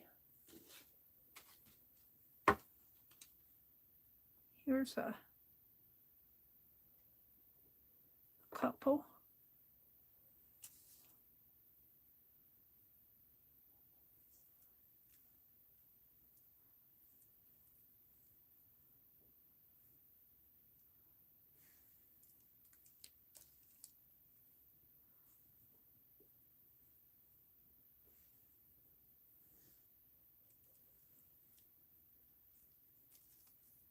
Oh, I'm having fun with this. I think I'll cut the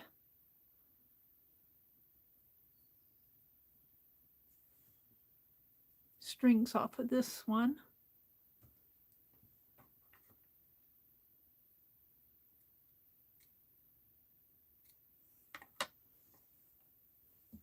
What's this?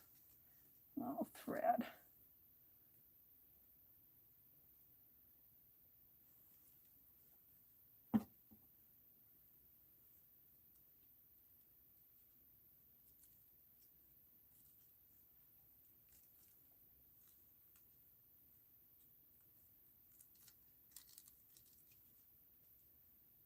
And I'm going to let the strings hang down on this one.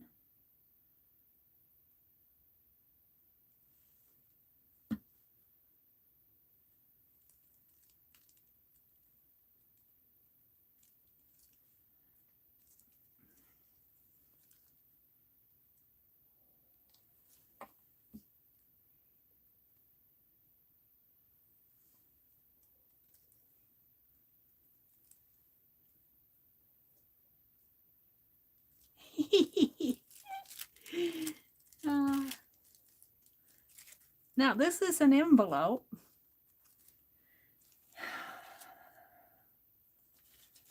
Oh, look, I got a, this is the one that I glued the, no? Oh, I think this is the one I did tonight. This is the one I did tonight with the weaving needle.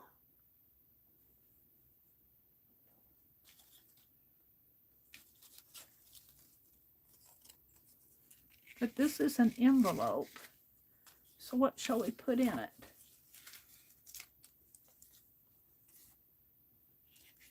Photographs. Cover up my...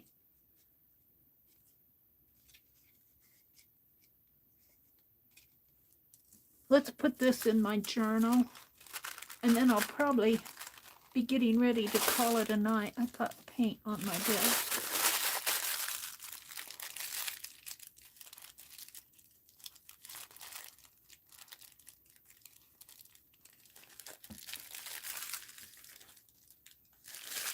I got these postage. I saved my empty postage stamp. This was the summer harvest. I've got a couple others here. Proof that I've been doing some mailing. Golden thread. What one is this? Oh, I don't know what those are. The Abraham Lincolns. I'm going to have to ask. I think they might be fill-in postage. Like 19-cent ones. I'm going to have to ask. They should know at the post office.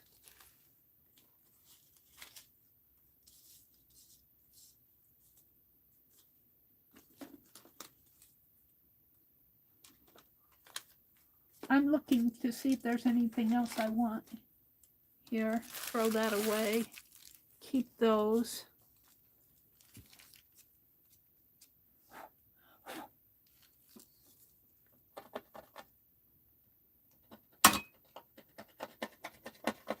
Paint.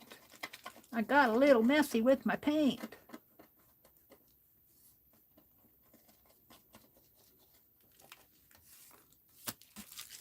All right. Let's put, can we put these in there without too much trouble? It covers up my dragonfly. These kids cute. It's Ruth, Paul, Joseph, and Daniel. Ruth, Paul, Joseph, and Daniel. I don't know if I want to put them in there.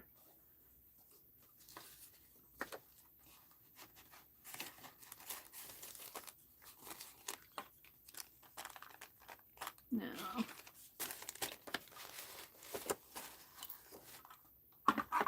Oh, I didn't use this.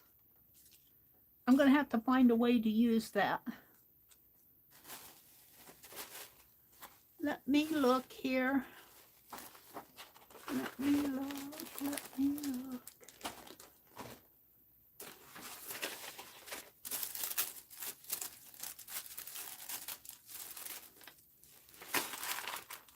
I'm looking for something that I want to put in there. I'm awfully slow with stuff. Put Gina's postcard in there, but it covers up everything.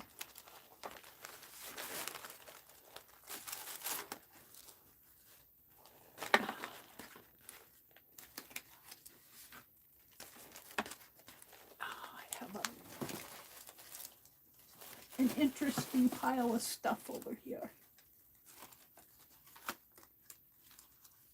There's a flamingos and mustard both bite. I think this is a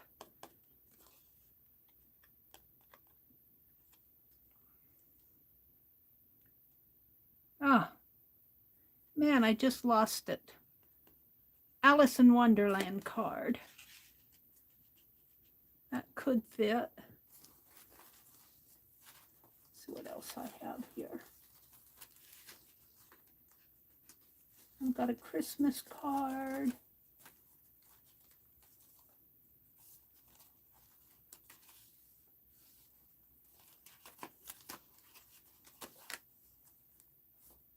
I've got a Monopoly card. This is all probably from Keisha. Corn, Crazy Eights, Monopoly.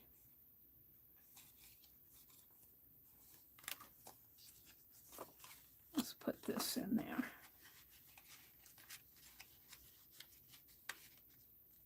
And it needs a bobby pin, of course. Let me get a bobby pin, and then I'll call it done. Let's put the, oh, I want to put it in my journal. Hold on.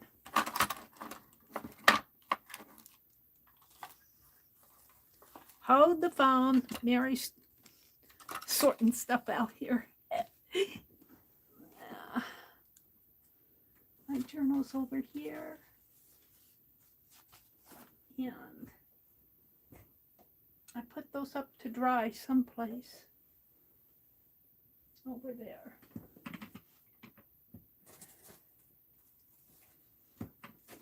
I'm going to be making more bobby pins, probably boring the heck out of you guys. I'm going to put a bobby pin on this stuff.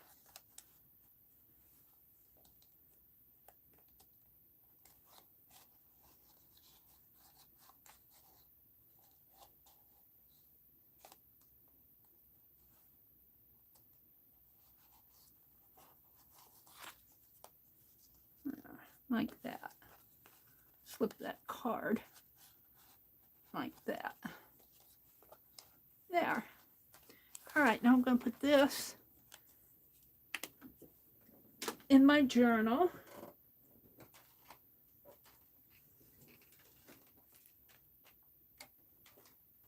Let me get to the blues to put this away.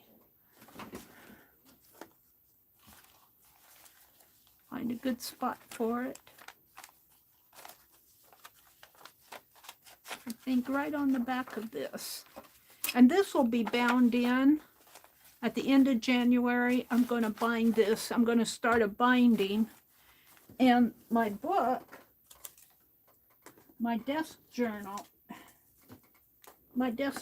is here. Let me zoom out a little. Nope, that's a little much. You can see my shirt.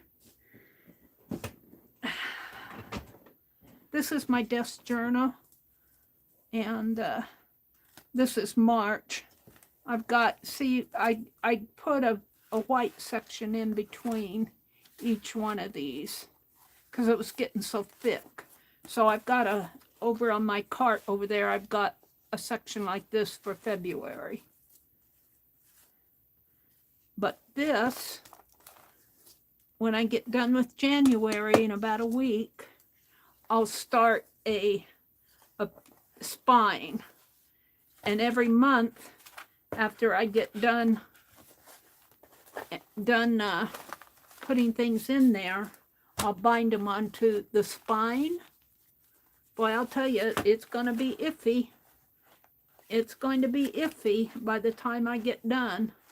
I might have to do a closure along the spine before I bind it on there so that I can tie all of these closed.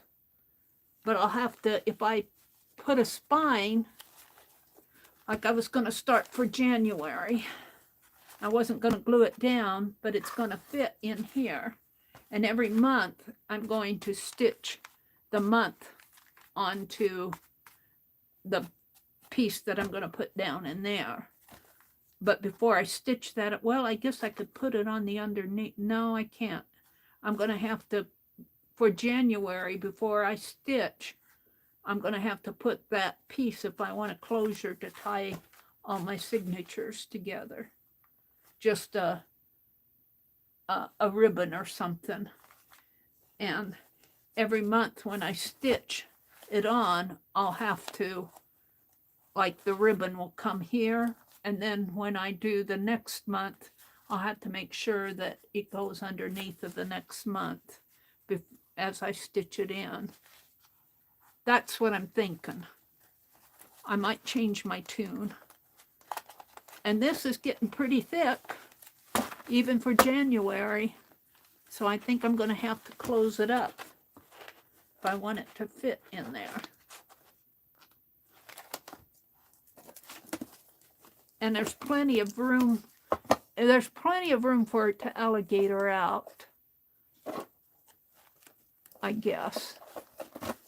Because I think there's plenty of room for it to alligator, but by the time I have 12 of them in there. This is my 2023 desk journal. And I might put more on here. I stopped there because I wanted it flat. I'll have to decide what I want to put on here. I like the postcards on there. And I got corners on here, metal corners on here that I got from Johnny at Junk Journal Shop. I think they were a part of a giveaway. And I was really, really happy to get them. So I'll be playing with this at the end of January. Let me pull this out again.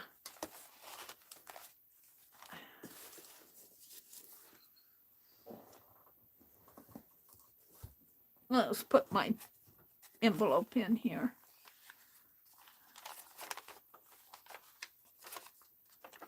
I think I was going to put, ooh, I got that Bimini blue too. Ooh. Ooh. Ooh, Bimini blue. Do I have time to paint it?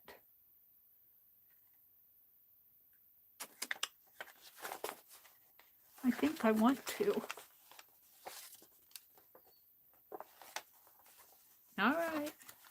I might go a little over 10, but I'm going to paint that a Bimini blue background there.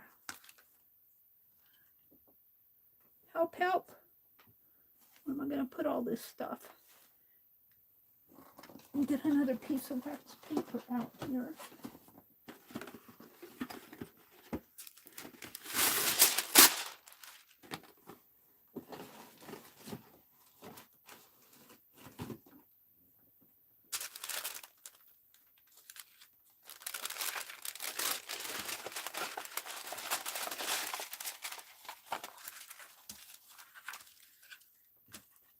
And of course I got my cards out. I had that envelope. I'm going to tuck those back in there.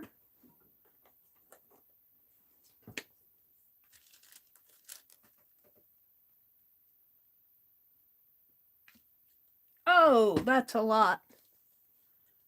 I messed that up good. And let me get a towel because I don't like a wet brush.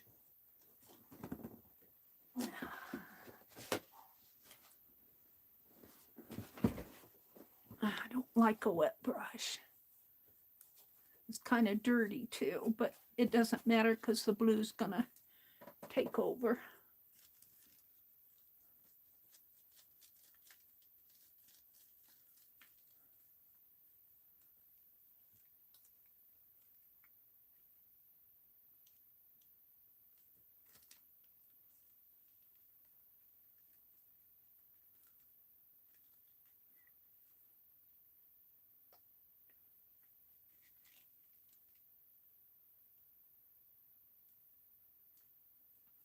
And of course, I've got all this paint.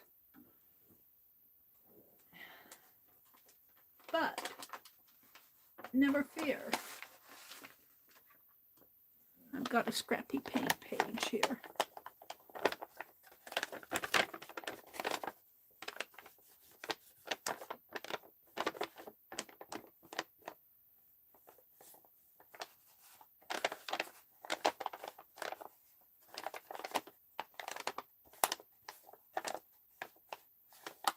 Painting in the air here.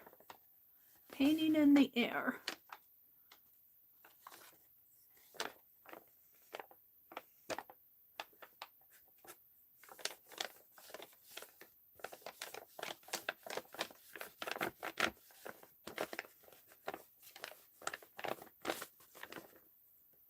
Oh, why not get it on my hands?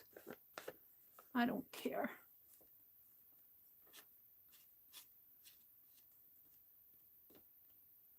Yeah.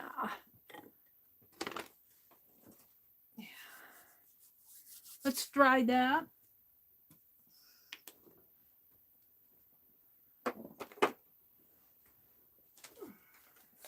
Heat gun alert. Rhonda said, Meri, I popped in, give you the link. I'm still here. I think I put everybody to sleep. That's quite all right. Andrew said, I'm going back to bed. Good night. Rhonda says, Meri, a credit card works nicely to spread. Yeah. It does. I totally agree. I don't have any credit cards. I gave up credit cards. I do have the offers for credit cards, but I tear them up. I got my bank card. Don't tell the world. I use my bank card as a credit card. That's the only credit card I carry these days. And it seems to work for me. It keeps me from overspending, that's for sure. Don't send me any of your credit cards. I do get those AARP, when they want you to subscribe, they give you a free tote or something. Those are still plastic. Those are pretty good. I've got a couple of those sitting around. I'm just too lazy to get them out. Not lazy, I just don't want to go hunting for them. They're over there on my cart.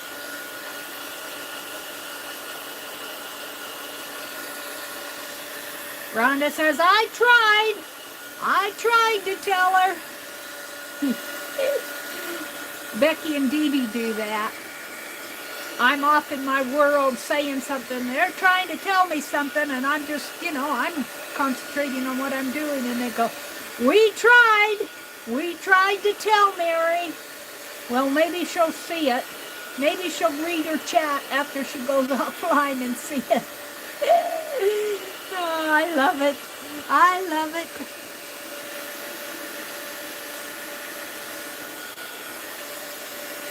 I probably annoy them quite a bit. What do I have under here that's just my birdies and Dee Dee? Mitzi's art, which is good. It's still a little wet, though. Let's see if I can dry it from this side. This is Mitzi art here, except for the birds. The girls and the whimsical, the be happy, don't worry. That's all Mitzi art. I bought it from Keisha, and Rhonda put up, Rhonda told me to scoop that paint back in. Oops, she said, I tried to tell her. She didn't hear me.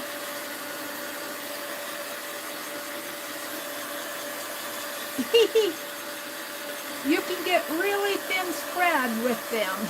They are nice to use if you're running out of paint. Oh, okay.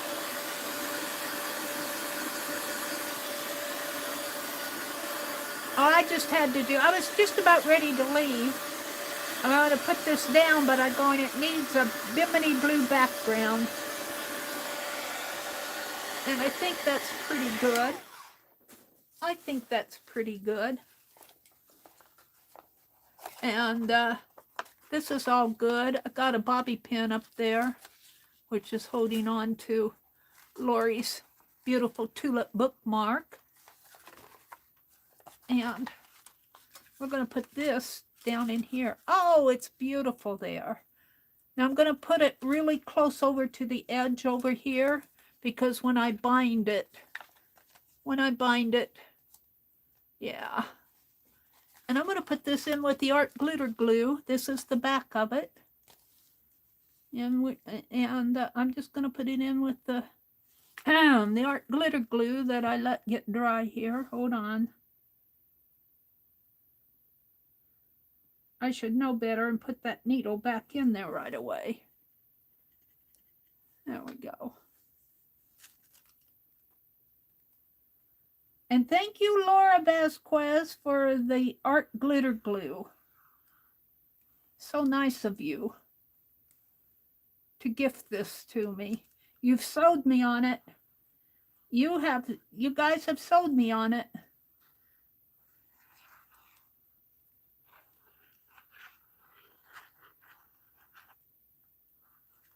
Yeah, I'm going to put it all up in here. I probably don't need that much of it. Wipe the tip off here and let me put the pin back in this.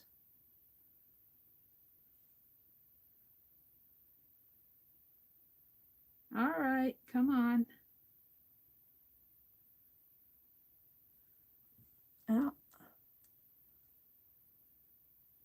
I about have it. What's going on there? Uh-oh.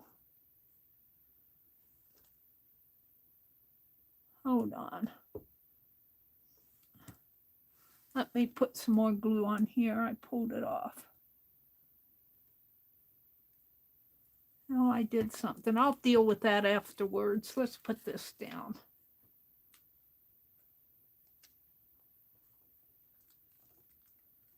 And maybe I'll make this I can't decide whether I want to make this my thumbnail or the rabbit. Maybe I can get them both on there. Let's get the rabbit out. I did a rabbit here. We did a rabbit. And we did a Chinese New Year someplace in here. Let's just put this here. Like this. And maybe I can get them both on for my thumbnail. And the Chinese New Year we did in here someplace. I don't know where I did him at.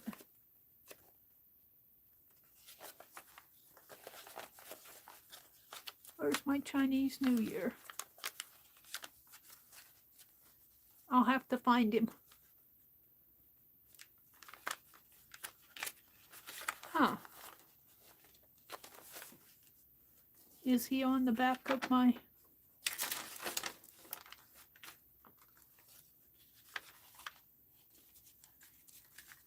He's over here?